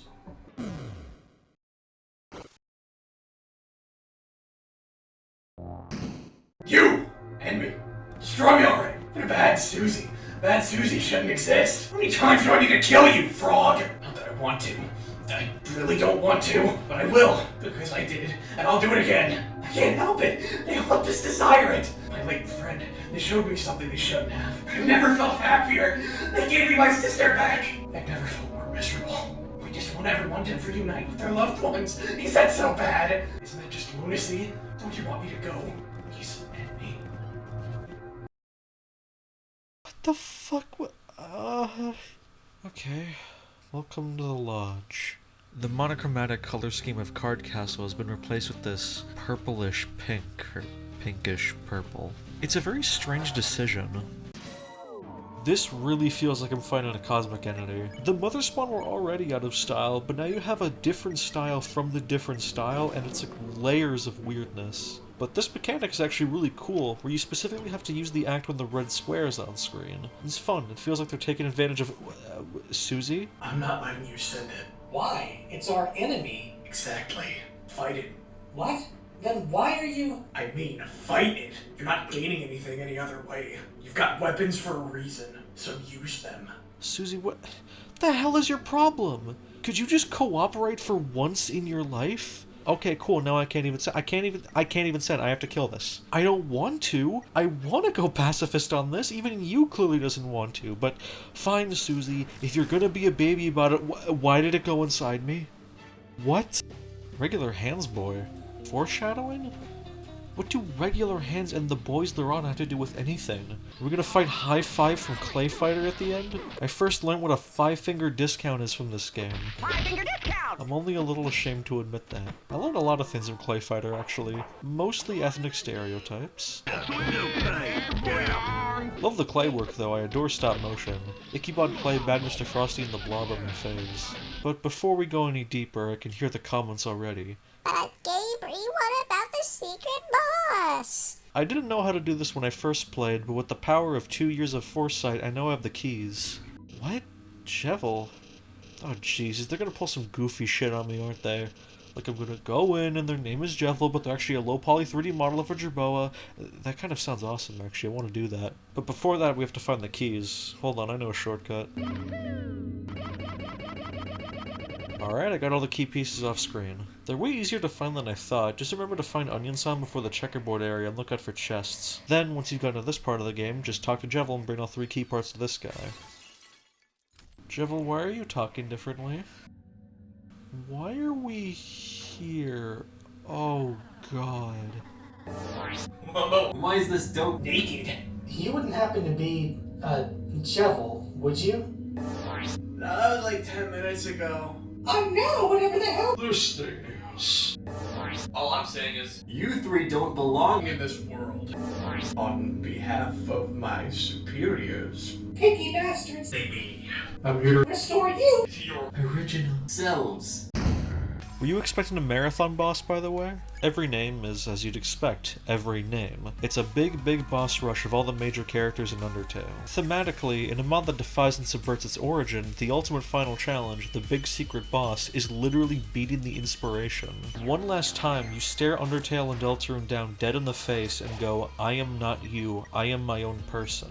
In a very interesting way, it kind of reflects the big twist of Undertale, and kind of what Deltarune's leading up to. Undertale and Deltarune make a big distinction between you and the character you're playing as. Specifically, Chris and Deltarune basically all but tells you directly, I am my own person, please stop controlling me. This is kind of that moment, but instead of I am not the player, it's I am not the original game. Like how Deltarune subverts your expectations of being an Undertale sequel, Ribbit is subverted being a Deltarune mod. And metaphorically, your final challenge is going into Undertale. A big nostalgic suite of everything good about Undertale, but as your enemy. The original game is the villain. Especially with how the universe even works. I'm gonna ask a big lore question here. What is Undertale in Ribbit's universe? The really boring answer would be just, oh, it's a video game, it's whatever. But I think really thinking about the Omniverse in this aspect is really interesting. Every name is just such an interesting character, it's so cool. One thing Maxine adopts from Toby Fox's writing is how much they don't tell you. Toby Fox's writing feels built for theory crafting because he doesn't always tell you everything. He tells you the necessities for the story and that's about it. So you have absolutely insane nuclear level brain rot people asking, wait, how long ago was the fight between humans and monsters? And it's like, I don't fucking know. I have so many questions about this world I don't think I'll ever get the answer to unless I talk to Maxine themselves. It's such a fascinating world. We almost get world building, but it's just not fully there. But that's all narratively. Mechanically, every name really goes all out with creating new mechanics for these fights. It evolves the original battles. It really makes it feel like both a tribute, a celebration, and a final battle. When I saw that I had to go diagonal in Undyne's phase, I shit my pants. This took me like 30 minutes, but god, it was so worth it. The sprite work and programming prowess is off the charts here as well. All of these sprites almost feel official, but have that weird fan-made stank to it where it's too good? Like, I can't see these being in Undertale or Deltarune because they almost look too high quality. This also has to be one of the best gags in the game, where every name turns into you and then goes into the HUD to use an act command on your party. That is so funny, I wouldn't be surprised if Deltarune does a similar gag at one point. Okay, let's get back to the actual endgame. This is just a great fight. 5 stars. I can... Aw, fuck. Oh my god, what is happening? Call an ambulance! $1 for that? Okay, let's get back to the story. I got a placebo! Yay! They're starting to really ramp up the difficulty in cool ways, and unrelated to that, I just discovered at this exact point you can ribbit with the A key. Oh boy, this is another fantastic bit. You can choose any of your party to get married to this dress, and I was thinking of showing all 3 of them, but you can see the rest on your own playthrough. Oh boy, it's time for my wedding! Do you think black was a right choice for her suits? I look like a nudist, Susie. Is Noina in a dress? Kinda bad. Is that Mario Party 4 music? Man, I gotta play that game again. It's definitely my least played mainline Mario Party that isn't in the car.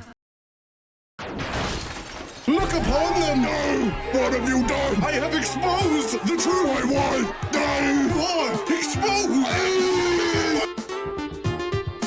You know, that's actually a really good comparison. Conjuring House is a webtoon that's also extremely absurd and makes a lot of shitposty jokes, but it's wrapped in a genuine quality that fits everything together. The voice acting and writing are extremely on point. There's a ton of quotable stuff from the entire series. Well, you better have 1 pair of scissors and 2 pairs of socks, because you're about to get 4 feet of uncut axe whooping if you don't activate the escape plan right now! No, an escape plan was never in the budget. You're right. So I cut out the middleman and just made it an 8 plan. Seriously, if you didn't watch this when this was new, it was a fucking trailblazer. I cannot underestimate how insane this was in 2015. In a year when the dress and fucking Left Shark were peak meme culture, Conjuring House is paying homage to YouTube poop long before the YTP renaissance of the 2020s. This must have been what it felt like to watch The Simpsons or Seinfeld when it aired. Another aspect of this wedding scene that's really important is how truly random it feels. A really big key in random humor is, well, randomness. Walking into a room and having a wedding scene completely out of nowhere is unexpected and is funny for that reason, while a joke like Noina pointing out he wanted his name to be Ralsei is really flat because you can see the writer's hand. Get it? It's a Deltarune mod. You can argue that this adds to the weirdness of the universe, with Noina being self-aware that he used to be Ralsei, but I don't know, it feels like pretty cheap lampshade hanging to me. Even the Mario smoking weed bit that made me laugh earlier kinda got deflated when Noino said this line. Having Mario smoking weed pop out with a fuck sound effect is really funny, but the way Noino speaks after kinda feels like it's trying too hard. The bit afterwards of him seriously explaining the different combinations is good though. That's what I want to see, Noino not even registering that it could be funny. Susie just walking away afterwards is all the acknowledgement we need. It's definitely clear that Maxine's a really good writer, but definitely amateur, because there's a lot of really indulgent jokes that feel like they should have been cut. Like again in the scene, Noino tells you to make an impression of them and tells Susie what to do, even though we just had a huge arc about Noino being less of an asshole. Again, it's funny, it just doesn't fit the character anymore. It's very important that that persona was never him. He was completely lying from the start. He didn't have a character change, he just stopped lying to you. So I don't like the idea that this comes to him naturally. But I'm getting off topic. More on the point of random humor. Invader Zim is a great show that can show the best and worst of that type of humor, because there are some truly fucking out there moments that feel entirely unprompted. I'm looking for a friend.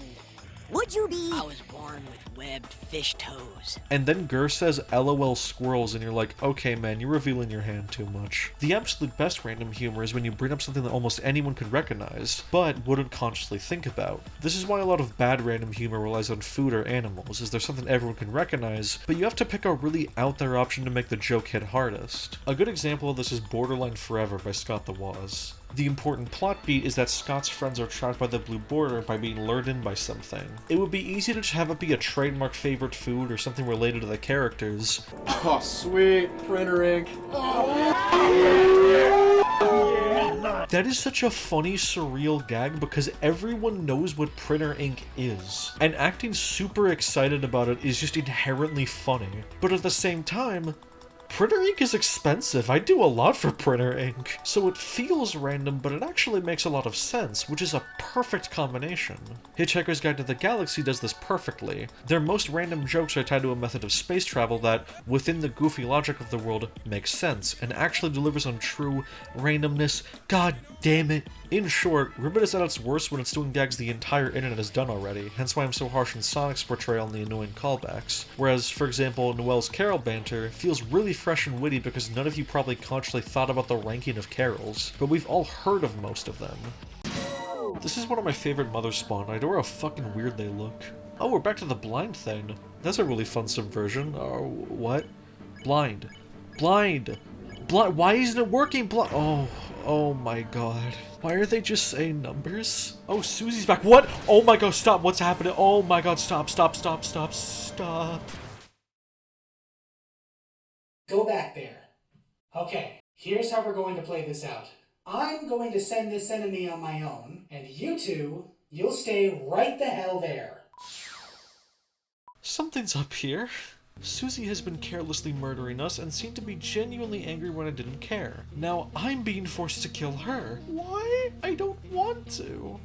We, the 22 creations, would like to make sure you're relaxed during your stay here. So we'll kill you. We'll kill you and rid all of those bad thoughts and pains. Of course, out of respect, you'll die in the order from most to least averse to death. Whenever you're ready. Whoever is least comfortable with this, let yourselves be known. The frog. The frog harbors deep regret over the last 12 years of life. It only makes sense they'd like to see through our ravenous teeth first. No, wait just a second. This isn't right. Why? Are you saying you've had a worse life than this frog? Actually, yes. That was going to be my point. So I'm going first. What? What are you saying to that thing? Answer me! Step on that spot, Susie, and close your eyes. What is going on?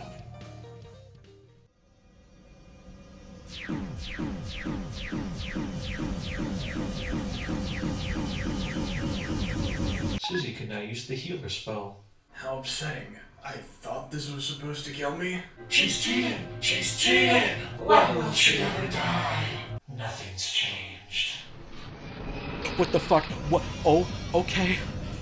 Okay, what? How is that any fair?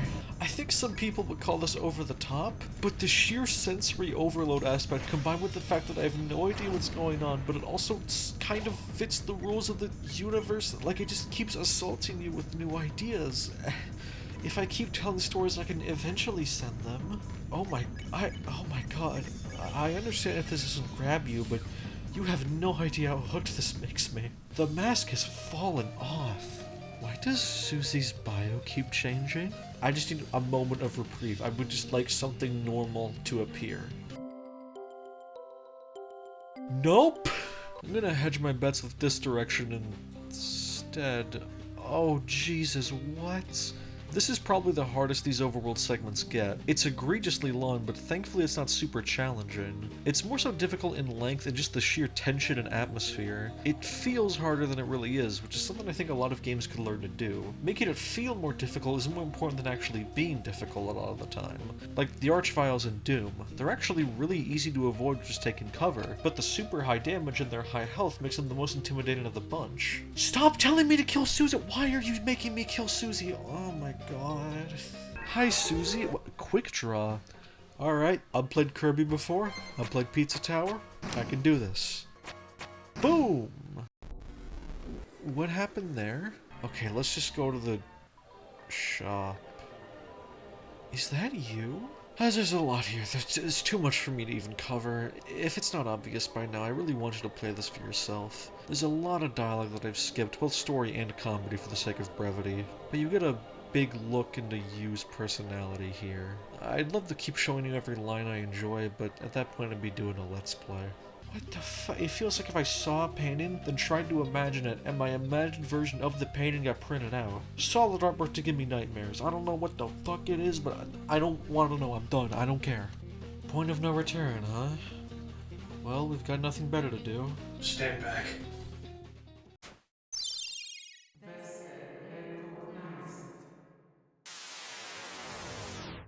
There we go. Vessel? What did it mean by vessel? How were you able to open that gate?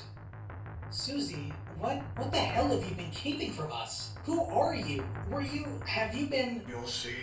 Susie? Wait, I'm having some serious second thoughts here. For all we know, she's been leading us into a trap all along. We're not just going to follow her, are we? I really don't like where this is going. No, you're right. Let's just cut our losses and...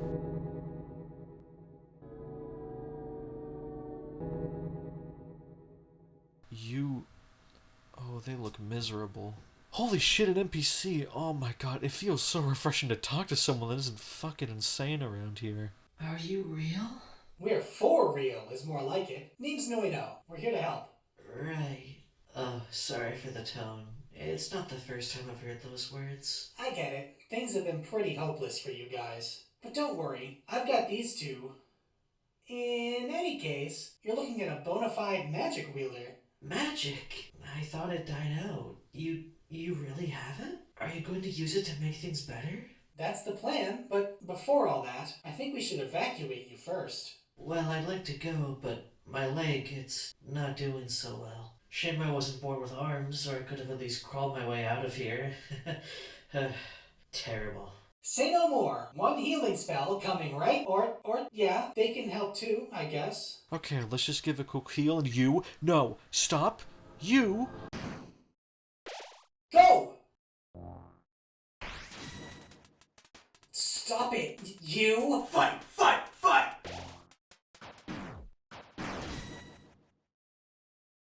What is wrong with you two? Ever since we got here, you've acted nothing short of horrible. Now, with Susie, I'm not surprised. But you? I thought you understood. I viewed you as a hero. What kind of hero starts swinging blunt objects at innocents? I'm ashamed.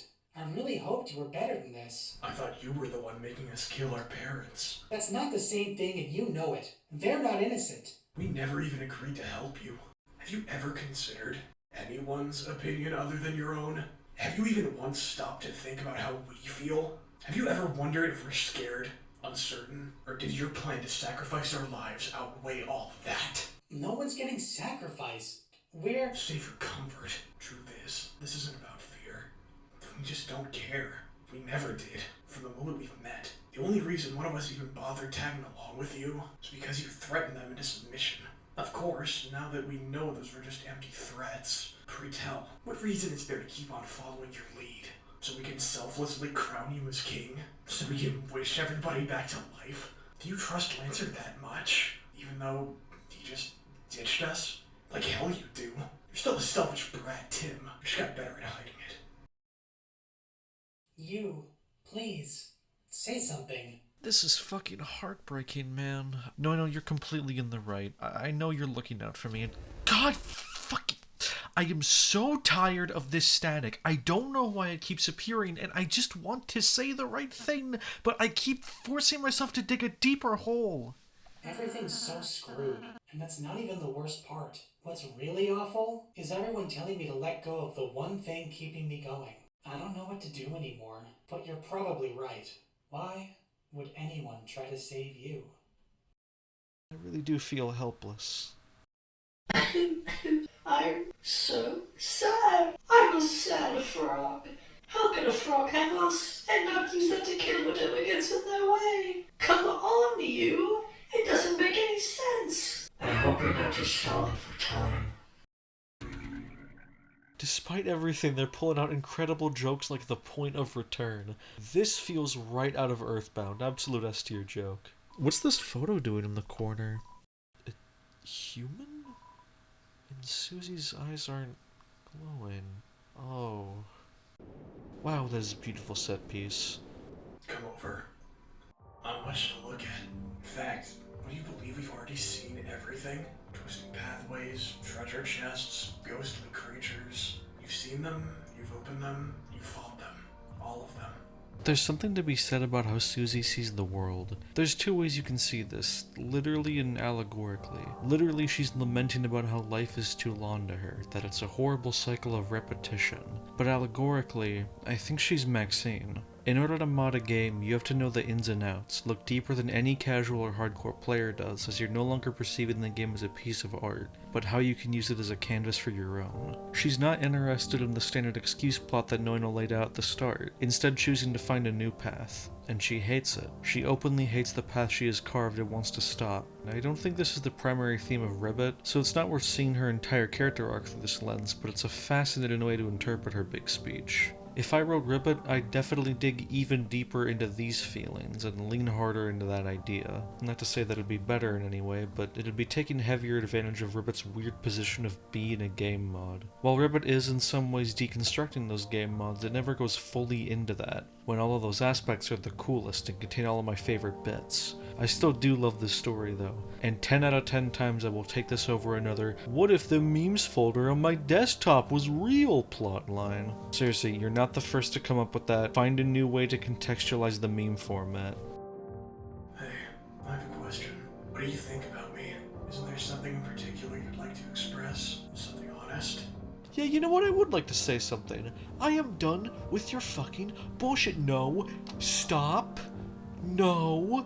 God fucking damn it. Can this narration shut its damn mouth already? I have half a mind to tear into her, and yet...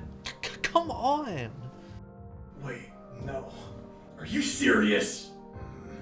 Oh well. Luckily, there are ways to escape routine. Usually they start with small yet intimidating tasks. Just little things to help escape your comfort zone. And then they escalate from there.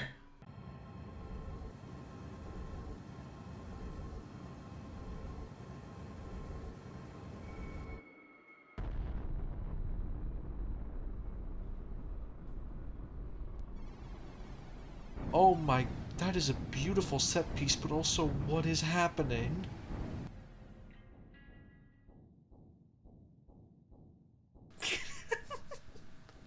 God, I love this game. I love that these designs are so terrible and look so stupid, but I'm just completely invested. Humans are very interested in that we can kind of get used to anything. You'd definitely be scared if you were teleported to a Lovecraftian dimension and back for 1 minute, but if you were teleported there and spend 10 years in there and were able to find a nice comfy life, you'd definitely get used to it. Something else I want to see more meme hacks play with is that idea of getting used to things. Purposely put in absurd or stupid concepts and then treat them seriously until you don't even think about it anymore. I think a lot of fanfic writers or people that do a lot of weird comedy stuff can kind of relate to the feeling of being so far deep that the absurd concepts that you play with don't even feel weird and funny anymore. If you've ever seen a full stream of a game repaint, you know that unless there's a new gag to be had, it's very easy to get used to the scenario. Like, yeah, Sonic is Cold Steel, Eggman's Guy Fieri, I fucking know this. Sorry, I'm tangenting. I haven't got much to say. I was just talking to my mom early this morning. At best, that I can let her know about the weather. Rainy. We'll let you and your mom catch up. I'm sure you've got much to discuss after all these years.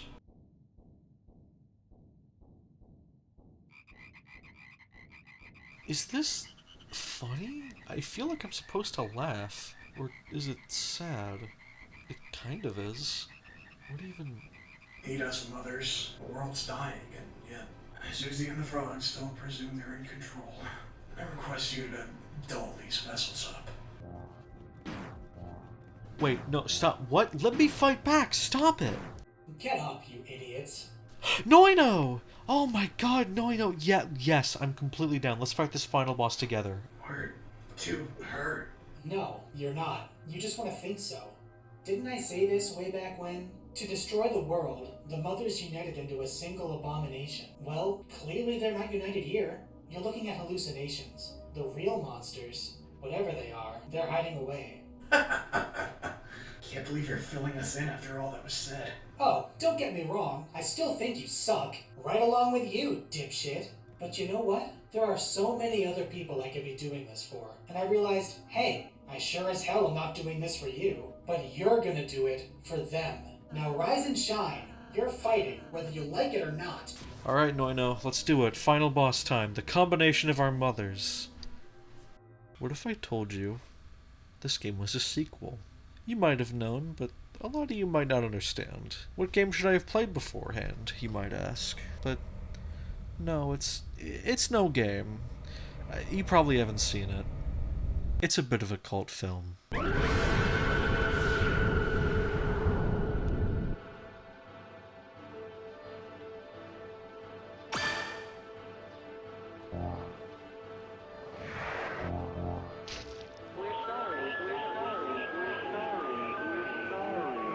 The gloves are off now. Manos is a really tough fight. Not the toughest, but the emotions have never been higher. This music is fucking terrifying as well. The hands of fate are getting a little too close for comfort as Manos throws every long arm of chaos it can. Me personally, as I said, raw uncontrolled chaos gets old after a while. Let's introduce some rules to this piece. Noino! Oh my god, this really feels like fighting a bad dream. It's not even traditionally scary, it's just a costume with a blinking moon. But if anything has ever actually felt like fighting an incomprehensible god, it's this. I'm very glad I have the focus power, because otherwise I'd probably be dead by now, but my palms are still as sweaty as can be. Wait, what the fuck?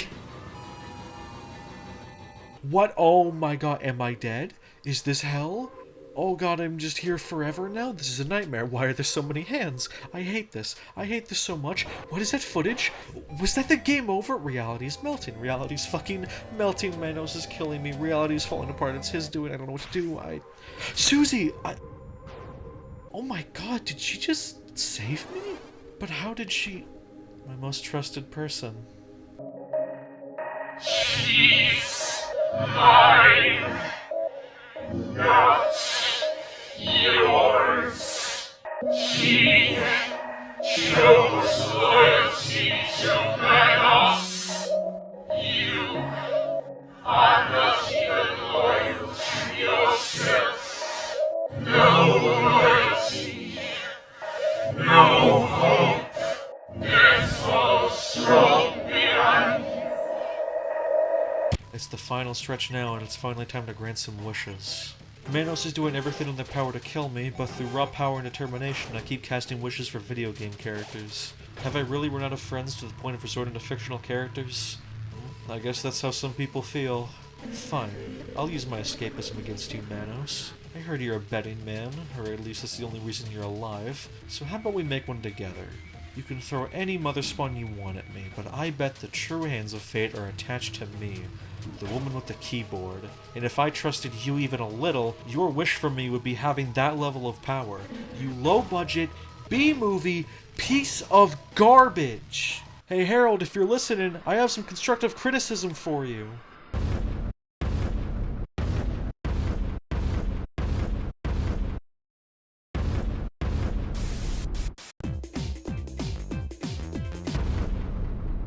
What the fuck?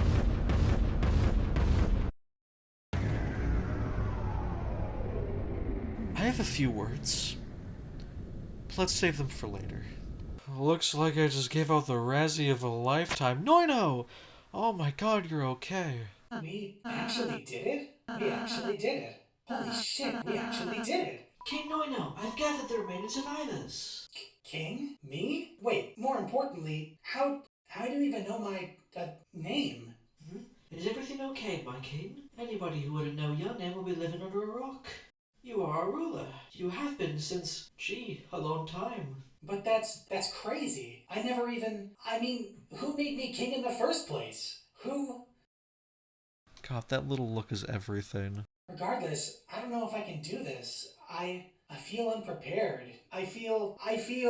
Isn't this what you wanted? What?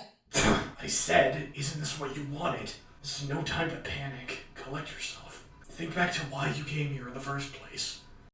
Vanilla Deltarune music playing at this point really feels like we just erase an evil spirit from the game. Like we're free of some kind of mimetic disease. You said there were more survivors outside, yes? Yes, my liege. Start a head count. Oh, if you find a muscular-looking guy, bring him to me. We've got an AI to repair. Oh fuck, he still doesn't... Oh, that really hurts. Ah, and you over there. I'm gonna need you to... Have we met? Ah! True that we forget those who helpeth us most! Uh-huh. I am Wolves Khan, my ally in secret, and it was my cunning intellect that got thou this forest. Yeah? Now see, this dreadful lodge had myriads of puzzles once it. Dastardly, deadliest puzzle, impossible this to solve. Fuck, I can't. Just before thy arrivals, I turned them all off. Just like that. Now trip was, how you say, smooth sailing, no? Ah, but nay need for gratitude, just doing my part. Honestly, seeing just a no-nonsense actual character from Deltarune really does help the feeling that we've saved the world from Manos' influence. Oh, huh. Well, you seem qualified enough. I'll take it. How'd you like to be the leader of the Royal Knights Army? Wait. No time to talk. Gear up. There's probably still some leftover ghosts roaming around. Somebody's gotta handle them before they eat someone alive. Sheriff! Verily I shall off that post haste. Here I go to slay up those vermin, and I'm not just running away. This is probably the best outcome for Rules, and a really nice bow to Noino's arc. The worst thing you can do to a liar that talks themselves up is to hold them to the standards they present. And either Noino knows this and is delivering the ultimate punishment, or he's vulnerable enough to trust Rules completely, which is a good trait. And, you, Susie, you guys can... What do you want to do? Near as I'm aware, we pose a danger to you and the rest of the folk. It shouldn't even be said. There's only one thing we could do. Okay, I mean, you say that, but does it seriously have to end that way? We're genuinely looking at the start of something new here, and I want you to be part of that, but then I think of what you did, and god damn it, I genuinely want to like you two. I mean, you've saved us. I really, really want to help you, but what can I do? How can I ever trust you again? God, my heart. I have never wanted more in my life to just reach into the screen and tell a character something. I want to give Noino the biggest fucking hug of my life, but I can't because he's not real, and I know he's not real, but I want to just break into the game's code to be able to give him any kind of sign. You get one final walk around to talk all the characters you haven't met before. I've seen like 3 of these. Probably not much of interest to you guys other than some more strange cameos. So you're a king now? Weird as hell, isn't it? Like, I know I hyped myself up for this a while back. Didn't actually think it'd happen.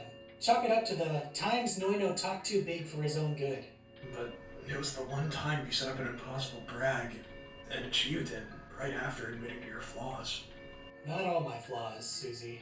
So you're not perfect. Who is? Susie, I might have appreciated this pep talk once, but you've committed to murdering people. I can't believe in true change as long as you won't change that. Just don't let the others know I said that. A king can't be seen doubting himself. Wait. No, I know. I'm only going to say what I'm about to say because we've only got minutes worth anyway. For months, there's been something wrong with me. You has been affected by similar wrongness. It's something that explains us. But we can only say so much about it before we can't say anything anymore. Does that make sense? I know. Choosing my words carefully. I'm doing so for a reason. I was wondering about that. Since we've entered the lodge, you've been acting really strange. On par with the way you've been, really. So what's happening to them? That's what happened to you as well, Susie? Thinking back to my past right now, would you be interested in hearing about it? I don't have the time to read this all to you, but to summarize, Susie was kicked out of her parents' house at a young age, forced to become homeless. This kind of broke her mentally for obvious reasons. One day she met a human who wasn't bad to her. They were nice. They hugged her.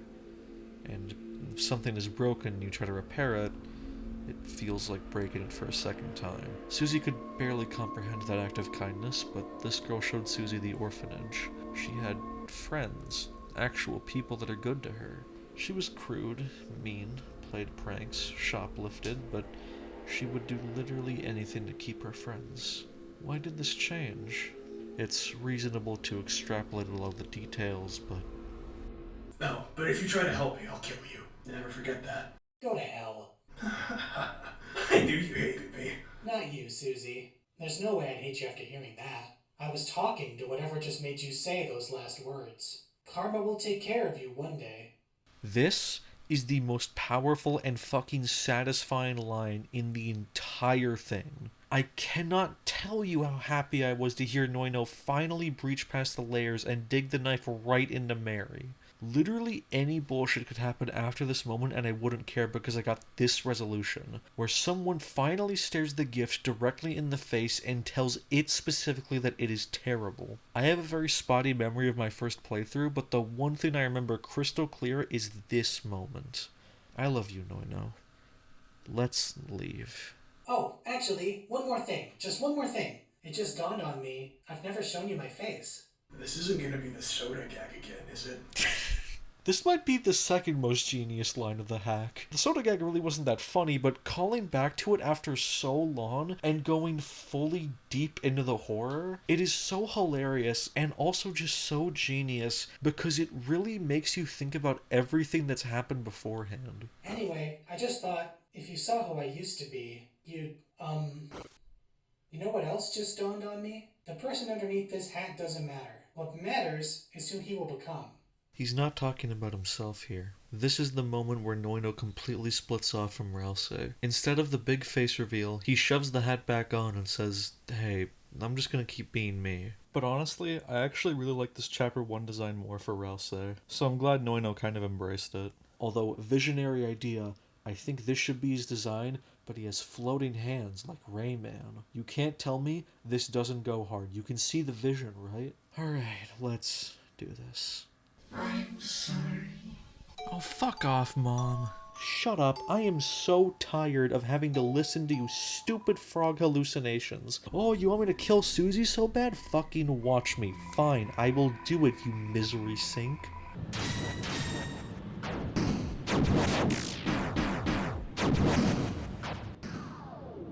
I don't have the time for this entire speech. It is just beautiful and really heartbreaking. I specifically want to point to this line, the one that really cements things. Susie doesn't want to die, but it seems like the only choice. Well, I guess they got time to think it out. Wow, that was one of the weirdest, funniest, scariest, most uncomfortable, most exciting, most entertaining, most unique experiences I've ever had. And a beautiful, heartbreaking ending, too. You don't get that often enough. What a ride. And there's my results. Could have done better, but could have done a lot worse. I know there's a whole No Mercy route I haven't done, but frankly there's enough on the pacifist route alone. Definitely look out for a stream of that at some point, though. Maybe some other stuff, too. I know there's some New Game Plus content. What? Yes, the Mighty Lane folder, a Game Maker staple, now has some kind of demon inside. Enter the name of true evil. I assume that's Manos.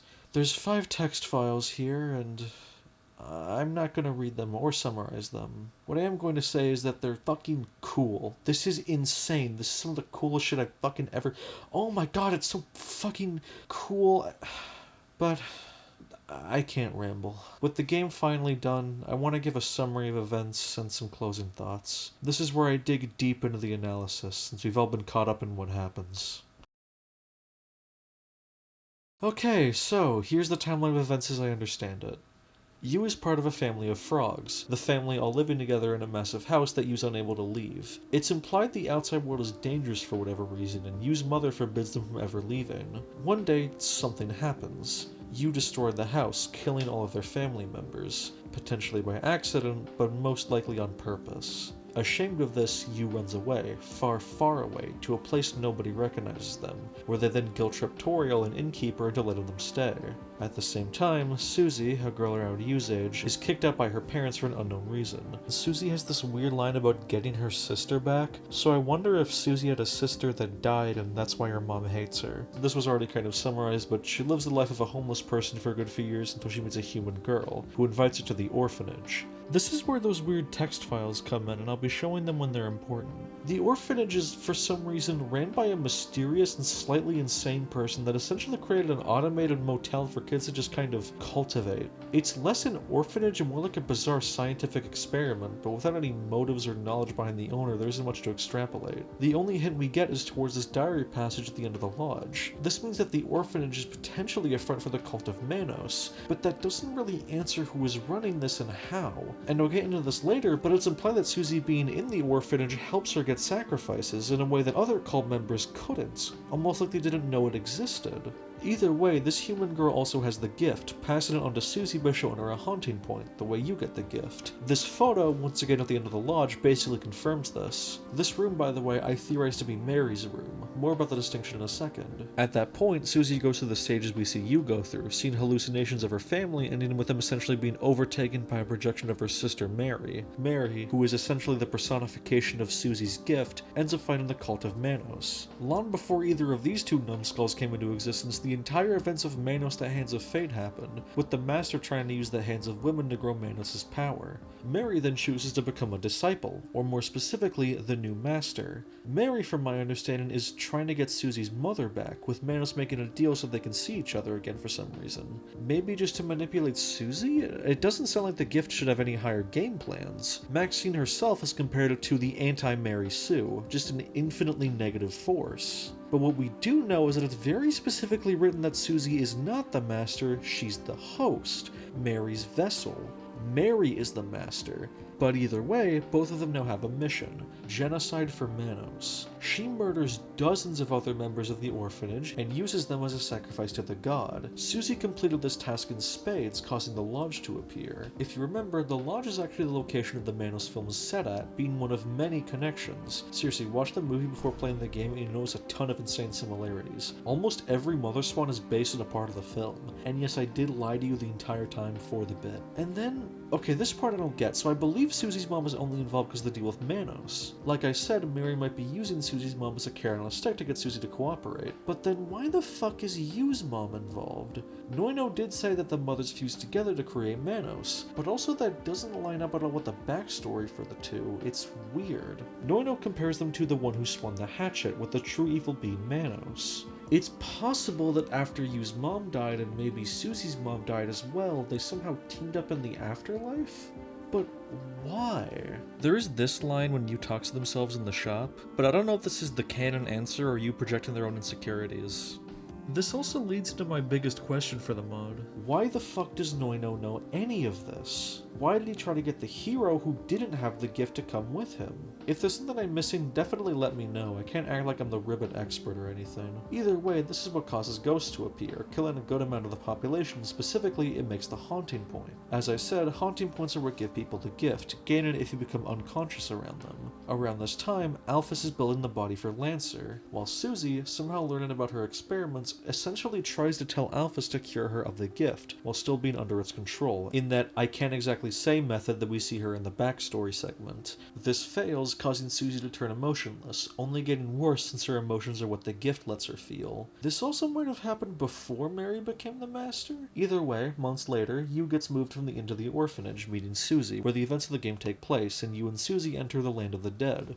Kind of. This location is very odd. Noino's speech to the hero makes it sound like an afterlife, but the way that the two worlds intertwine don't exactly line up. It's shown later that Yu and Susie are legally dead, so you can argue it's some kind of purgatory, but Noelle is able to move in and out of it just fine, so my assumption is that it works similarly to the Dark World in Deltarune, where after leaving the place, they showed up at the entry point. With how this is written, I think you're supposed to believe that Yu and Susie died in the fountain. Their corpse is showing up in the quote-unquote light world. Either way, at this point Susie is in the late stages of the gift and is essentially trying to get Yu to hate her, so they attempt to kill her, allowing her to be free of the gift. The way I think it's meant to be seen is that Yu and Susie's experiences of the gift symbolize depression, with having the traumatic event make you gain a parasite that slowly eats at your brain. I know this literally makes it an indie RPG about depression, but can you actually name 3 other games that fit that definition? You tool. Anyway, Yu and Susie, I almost see them as a metaphor for an abusive relationship, specifically with someone with extremely low self-esteem. She constantly abuses you, hurts you, it feels like she actively wants you gone, and yet she's weirdly clingy for you. She needs you throughout, but she also needs you to despise her, because in her mind, she literally cannot comprehend you not hating her. It doesn't make sense.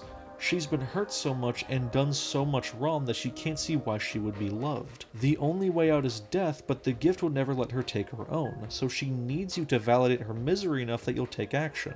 It almost reminds me of borderline personality disorder at times with how self-destructive she is. It's heartbreaking because you want to help her, you want her to be happy, and you can't just leave her, right? That'd be terrible. To tell someone they're dead weight because they're too depressed? But at the same time, she's absolutely draining and actively harmful towards you. Your life is significantly worsened by her, and it doesn't seem like she's getting better. Noino, on the other side of the coin, is someone who undergoes a traumatic event but manages to escape it. He was born into a poverty-stricken family, originally named Tim, but kept imagining himself as a king. After his parents died, this mysterious hero comes in and essentially scars him into changing his entire personality out of fear. It's not him. He knows it isn't him.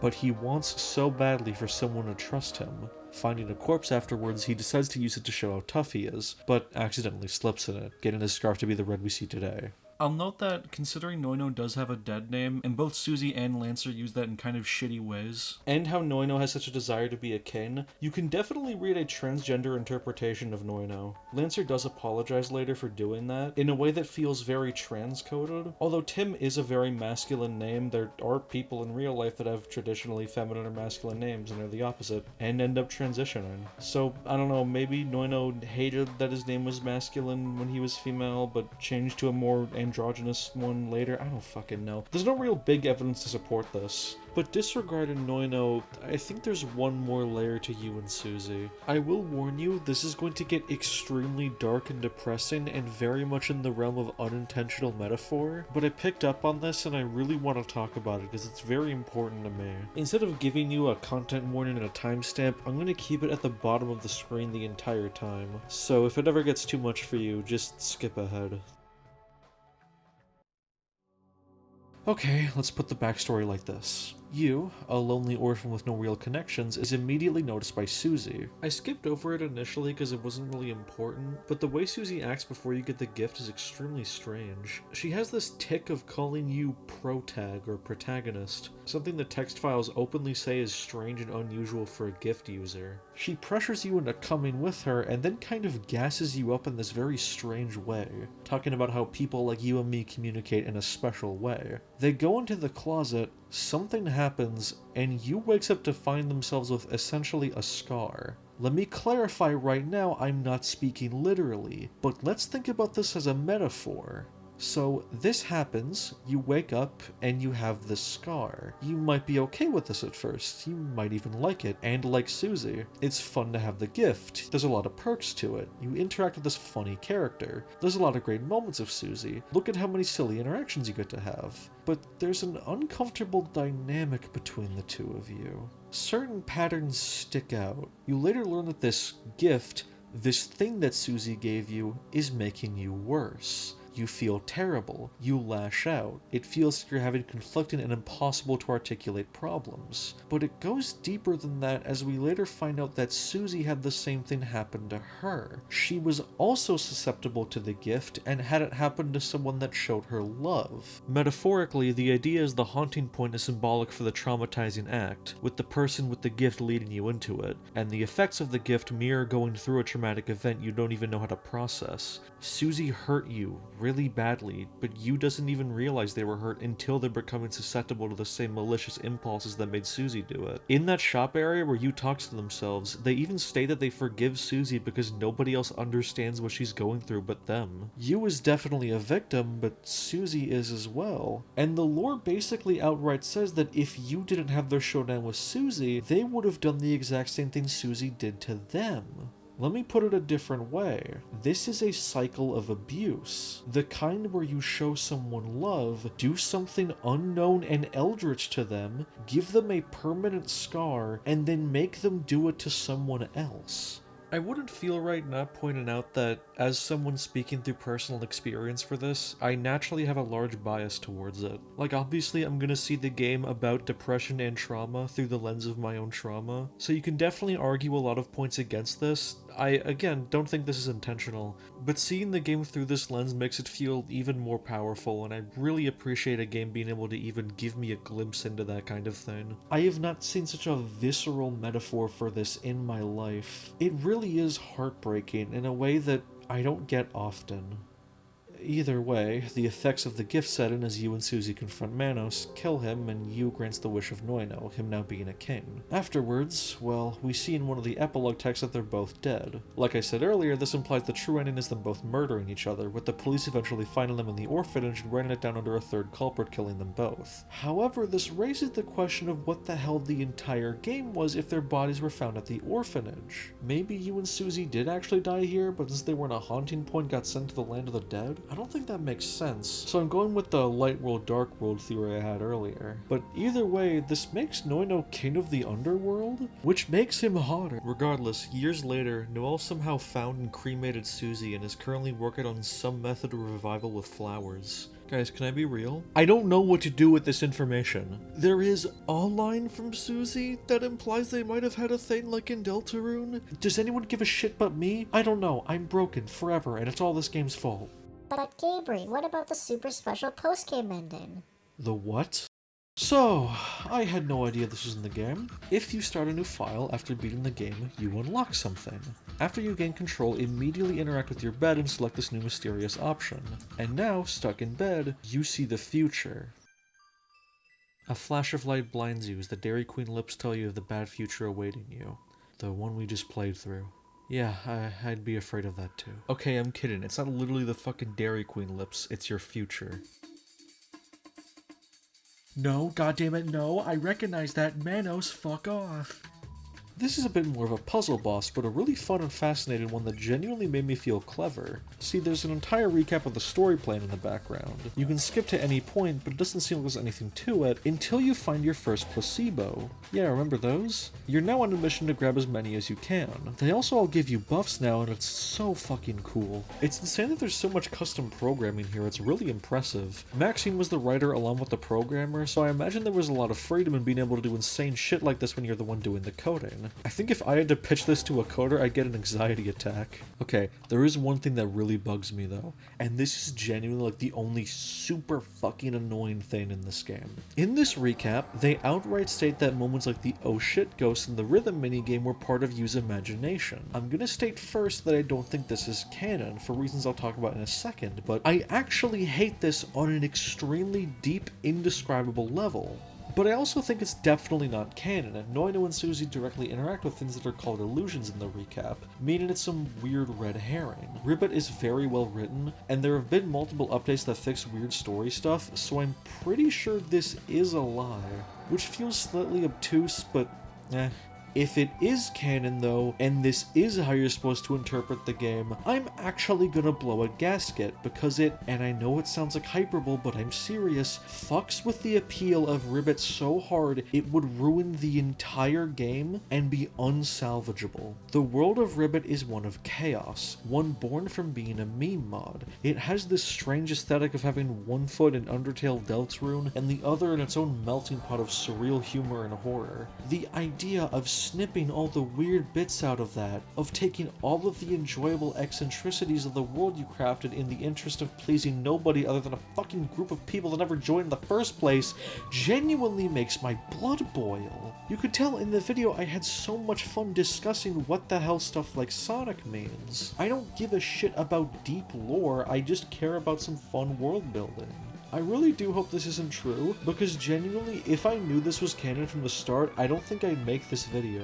But again, this is 100% just some weird lie. I don't know why it's here. If I could ask Maxine anything, it would 100% be this, because I don't know what the fuck they're cooking with this. But whatever, let's stay on track. Getting more and more placebos, we eventually regain Bad Feeling and Focus. Bad Feeling combines with any other placebo I have for some interesting effects, but when combining it with Focus, Detach. Alright, take this, you ominous text. Oh, right. Detach. Well, if stories are alive, that's a pretty easy way to murder one.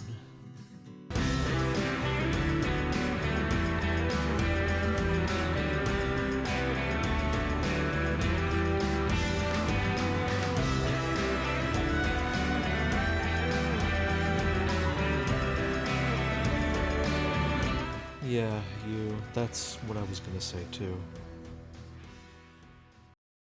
Hey, I assume I'm talking to Maxine now. This is a very interesting scenario, huh? You're talking directly to me, the player, and I'm making a video, so I guess I'm directly talking to you. It's like a conversation, but pretentious and stupid. But I get the feeling that both of us are kind of used to that by now. When you're constantly weird, you aren't. I don't have any special message for you yet. I apologize for skipping your full speech here, but as I've said a million times, the viewers can play for themselves, and I actually like trying to keep my videos as short as I can.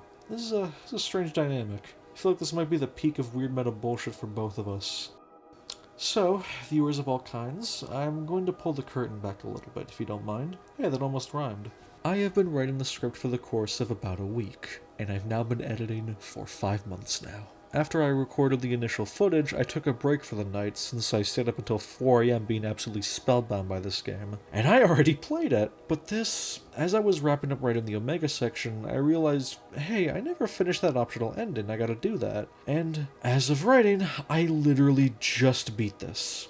I got it, took a bathroom break, sat back down, and immediately got to writing. I'm a pretty emotional person, but if you saw me on a day-to-day basis, it'd be pretty hard to tell. I'm very repressed in real life, and I'm pretty monotone a lot of the time. And important for this, I haven't cried in over a decade. The last time I cried was when I was about 10 years old, reading Homestuck and watching Tavros die. Yeah, I bet that made some people here feel old. But the point is, it's nearly impossible to make me cry. I kind of bottle up those emotions. It's hard to let them out. Definitely not going to feel the same way I am, because we have a very different relationship with this game, but what I saw next made me cry for the first time in a very, very long time. It wasn't a lot. I basically let one tear drop out, but that's a big step. Lancer. I said Lancer out loud when I got here. That is so not your voice. Got dubbed over. The producers, they surmised my normal voice as not having much nostalgic value. Wow, fucked up. But I always thought you had kind of a radio voice, right? Golden voice, they call it. And nah, I really don't. It's deep, musky. What's not golden about that? It's also monotone as hell, if you couldn't tell. When you're on TV, deep is not enough. You gotta have the energy to back it up, too. And they thought a bunch of nasal-like beep boops rang energy. You sure Alphys can't give your voice more range? Alphys? Did someone say Alphys? It's pronounced Alphys, Susie. Oh, don't you start that shit again. Well, I keep hearing about her like she's some science legend. You ever gonna introduce me to this old coot? My wish that I thought I was okay with not having got granted. I thought I was okay with having done there, but I don't even know what part of this is real. If this is some dying illusion, if the entire game was fake up until now. But seeing these characters finally just out of the nightmare world they spawned from and just in a house, bantering like friends again, free of everything. And it's funny and it's charming.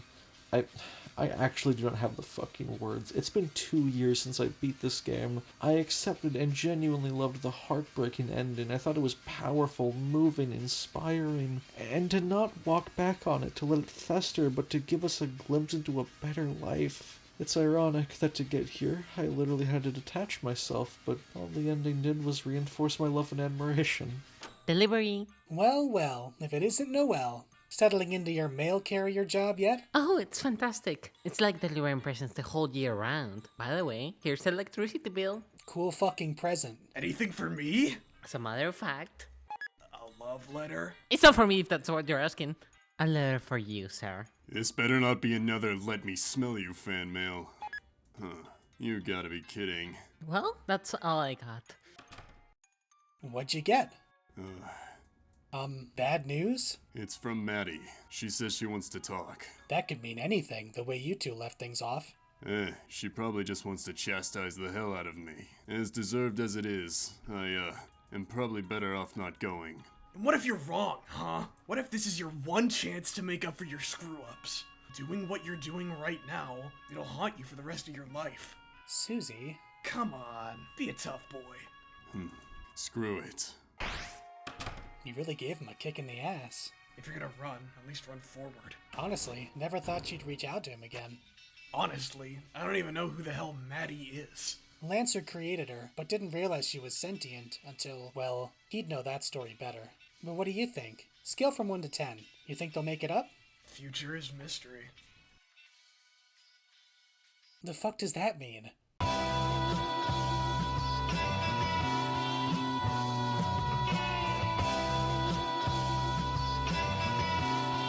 Why the fuck am I crying?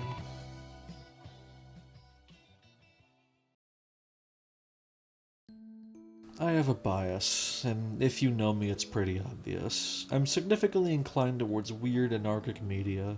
I like being weirded out, a lot. I adore surrealism of all kinds. I'm a damn snob for it. I mean, I'm the person who said that the most delectable combination to me is surreal horror and surreal humor. Being confused as to how to feel, laughing hard only to be interrupted by something that shocks me to my core, seeing an author's eccentric stream of consciousness take me on a road trip. This is my favorite kind of media. It really makes those emotions hit harder when I'm not expecting them. Ribbit is obviously that, but it's more. It feels like a step toward that ideal post-punk masterpiece. It takes the shitpost elements of meme mods and mixes them with a more genuine story, with real characters, a real world, concepts unique to itself. It's a new flavor that I am now hopelessly addicted to, and this entire script has been me trying to handle my withdrawal. I'm really annoyed by people hand-waving artists as just shitposters, because it goes both ways. You can't actively criticize something if it's just made by a funny little shitposter because you become the big mean critic attacking some guy doing their thing. But then when you have something like Ribbit, a mimetic yet beautiful work of art that I hold up high, it gets thrown to the side because it's just a shitpost and doesn't get the serious dissection it deserves. I don't love Ribbit in spite of it being a meme, I love it because it is. I love it because it clashes with itself, a living contradiction that shouldn't work. I love it because I feel stupid for being invested in it, but the more I analyze it, the more I realize it really does deserve that level of love. Ribbit is a story you can't adapt or turn into anything else, even more so than its inspiration, because it can only exist on a Deltarune mod. It relies on that, on taking the expectations and limitations of a joke game mod and deconstructing, subverting, and weaponizing them. Despite what some people say, it's actually easy to make Undertale a comic or a movie or what have you. It just wouldn't be nearly as good, but it at least makes sense. Ribbit is like, how the fuck do you even start? Do you make a Deltarune comic first and then draw it over in crayon? Susie, literally just looking the same as her original with glowing eyes, is an entirely new character that you think is the same but emerges into her own. Noino, literally just Rousey with a red scarf, has a unique arc that plays on how you perceive Rousey, originally being like him but going through a traumatic event that makes him be something else and then becoming the best version of himself. The ending isn't a climactic finale to the first chapter, leaving you begging for more. The best ending is the two main characters pulling a murder-suicide. There's so many clashing tones, moments that feel like oil and water. There's a joke where, during the nightmarish final boss, it cuts to an homage of Angel Island from Sonic 3, with a lampshade Hayden outright questioning the existence of this visual. The fucking Wario apparition appears so you can play microgames, but it also tackles themes of depression, abuse, and trauma. And it works because not only is it all wrapped up in this layer of dreaminess, the horror works because it isn't lame creepypasta shit with a ghost in the machine. It's uncomfortably real and scary, with a genuinely terrifying concept of a brain parasite that slowly makes you lose control and become worse and worse, being terrible to the people you love most, until you get murdered by the person who traumatized you, and all you can do is thank them for it. It's a metaphor for depression that, more than any other, works on such a visceral level of being the exact emotions that level of depression makes you feel. Wanting to be saved so badly, but being scared, confused, having no idea what's going on but just knowing you're miserable, wanting to live but only seeing the darkest path as the way out, treating your loved ones worse and worse despite needing them. It's one of the most fantastical yet honest metaphors for what I've seen. In a game where Sonic the Hedgehog is going to tell you about Sonic's schoolhouse, I've given it a lot of thought, a lot of time to fester, and I'm comfortable saying that Ribbit is not only the best mod I have ever played, but is one of my favorite games of all time. And I'm gonna walk this next one back, but at time of writing, recording, and editing, Ribbit is my favorite video game story ever told. You can throw up any other you want, and I can't even argue for a second that Ribbit is better written or more thought-provoking, but it has not escaped my mind for a day since I played it. I would not be making the things I am now without Ribbit. It's flawed, not everything works, but I think it's beautiful. Ribbit's writer, The Maxine, has made many lengthy posts discussing how they've been angsty about the game's audience. The idea that it appeals to nobody, that it's this weird oddball thing that felt like it was trying to be everything. Maxine, look at me dead in the eye. I'm the audience for this. If any half-wit shitposter tries telling you to stick to one or the other, bury them into the ground. This is the perfect sweet spot of comedy and horror that nothing in the world has been able to crack. The only game that comes close is the aforementioned Illbleed, which I love, but Ribbit is just that feeling I crave completely raw and condensed into a perfect little narrative. I'm in love. Ribbit is beautiful. All the weird imperfections and blemishes of being a mod, a for-fun fan project made by a talented eccentric, is what makes it interesting. I'm going to be following this author for a long, long time, decades after Ribbit, because I've never seen a person in my life who my immediate thought is, I want to be in the writer's room with this person until now. It's comfortably placed in my top 5 favorite games, which yes, means that I rated it higher than Undertale and Deltarune, And that doesn't make them better, I'd be a fool to start that flame war, but I engage with Undertale like, yes, what a well-done and engaging narrative, such a fascinating deconstruction of game mechanics.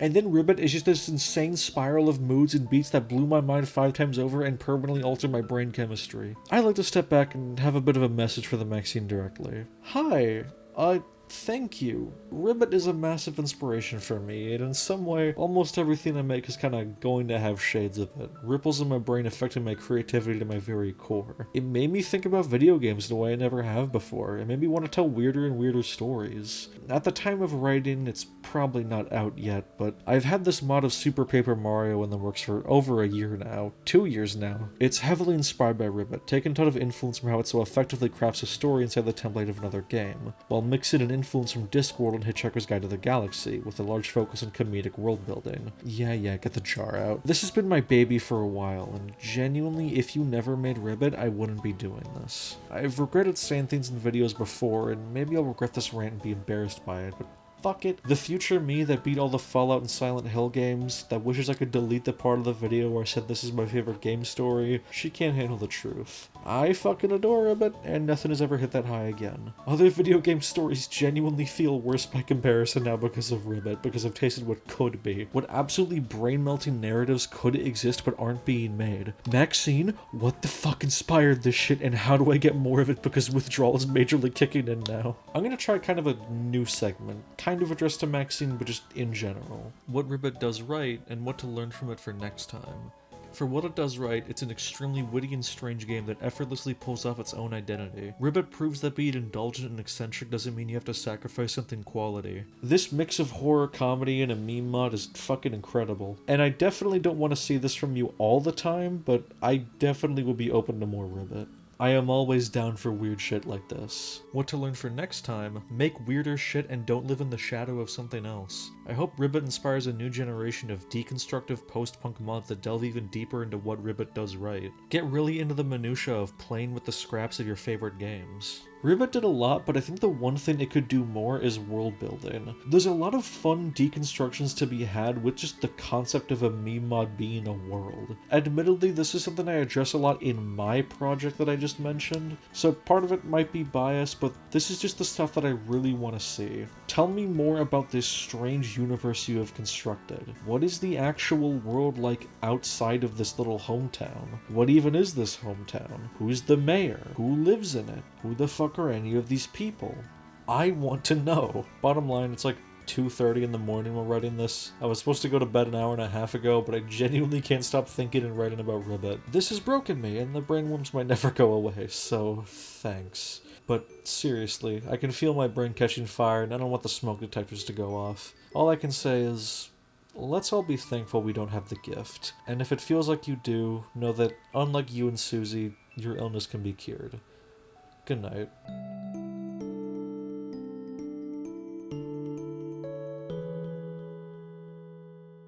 Unk. Oh, I thought you saying like unk status. What is that? You know, like unk status, like, you know, like if you're an unk, and if you know what an unk is, right? No, I don't know what unk status is. What the fuck are you talking about? Let's hope Nanya wasn't down there. Oh, Noino. I thought that's what it fucking was. I've been reading his name wrong this entire time? Oh my goodness, okay. God, do you even know how horny I get when you answer these things correctly? I guess I didn't read far enough. Oh, it's fantastic.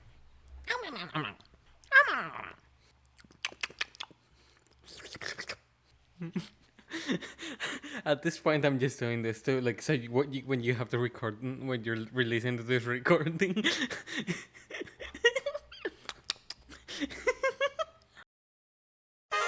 It's a mini Gabriel video essay. Once upon a time, in 1966, fertilizer salesman and Texan Harold P. Warren made a bet with screenwriter Sterling Siliphant.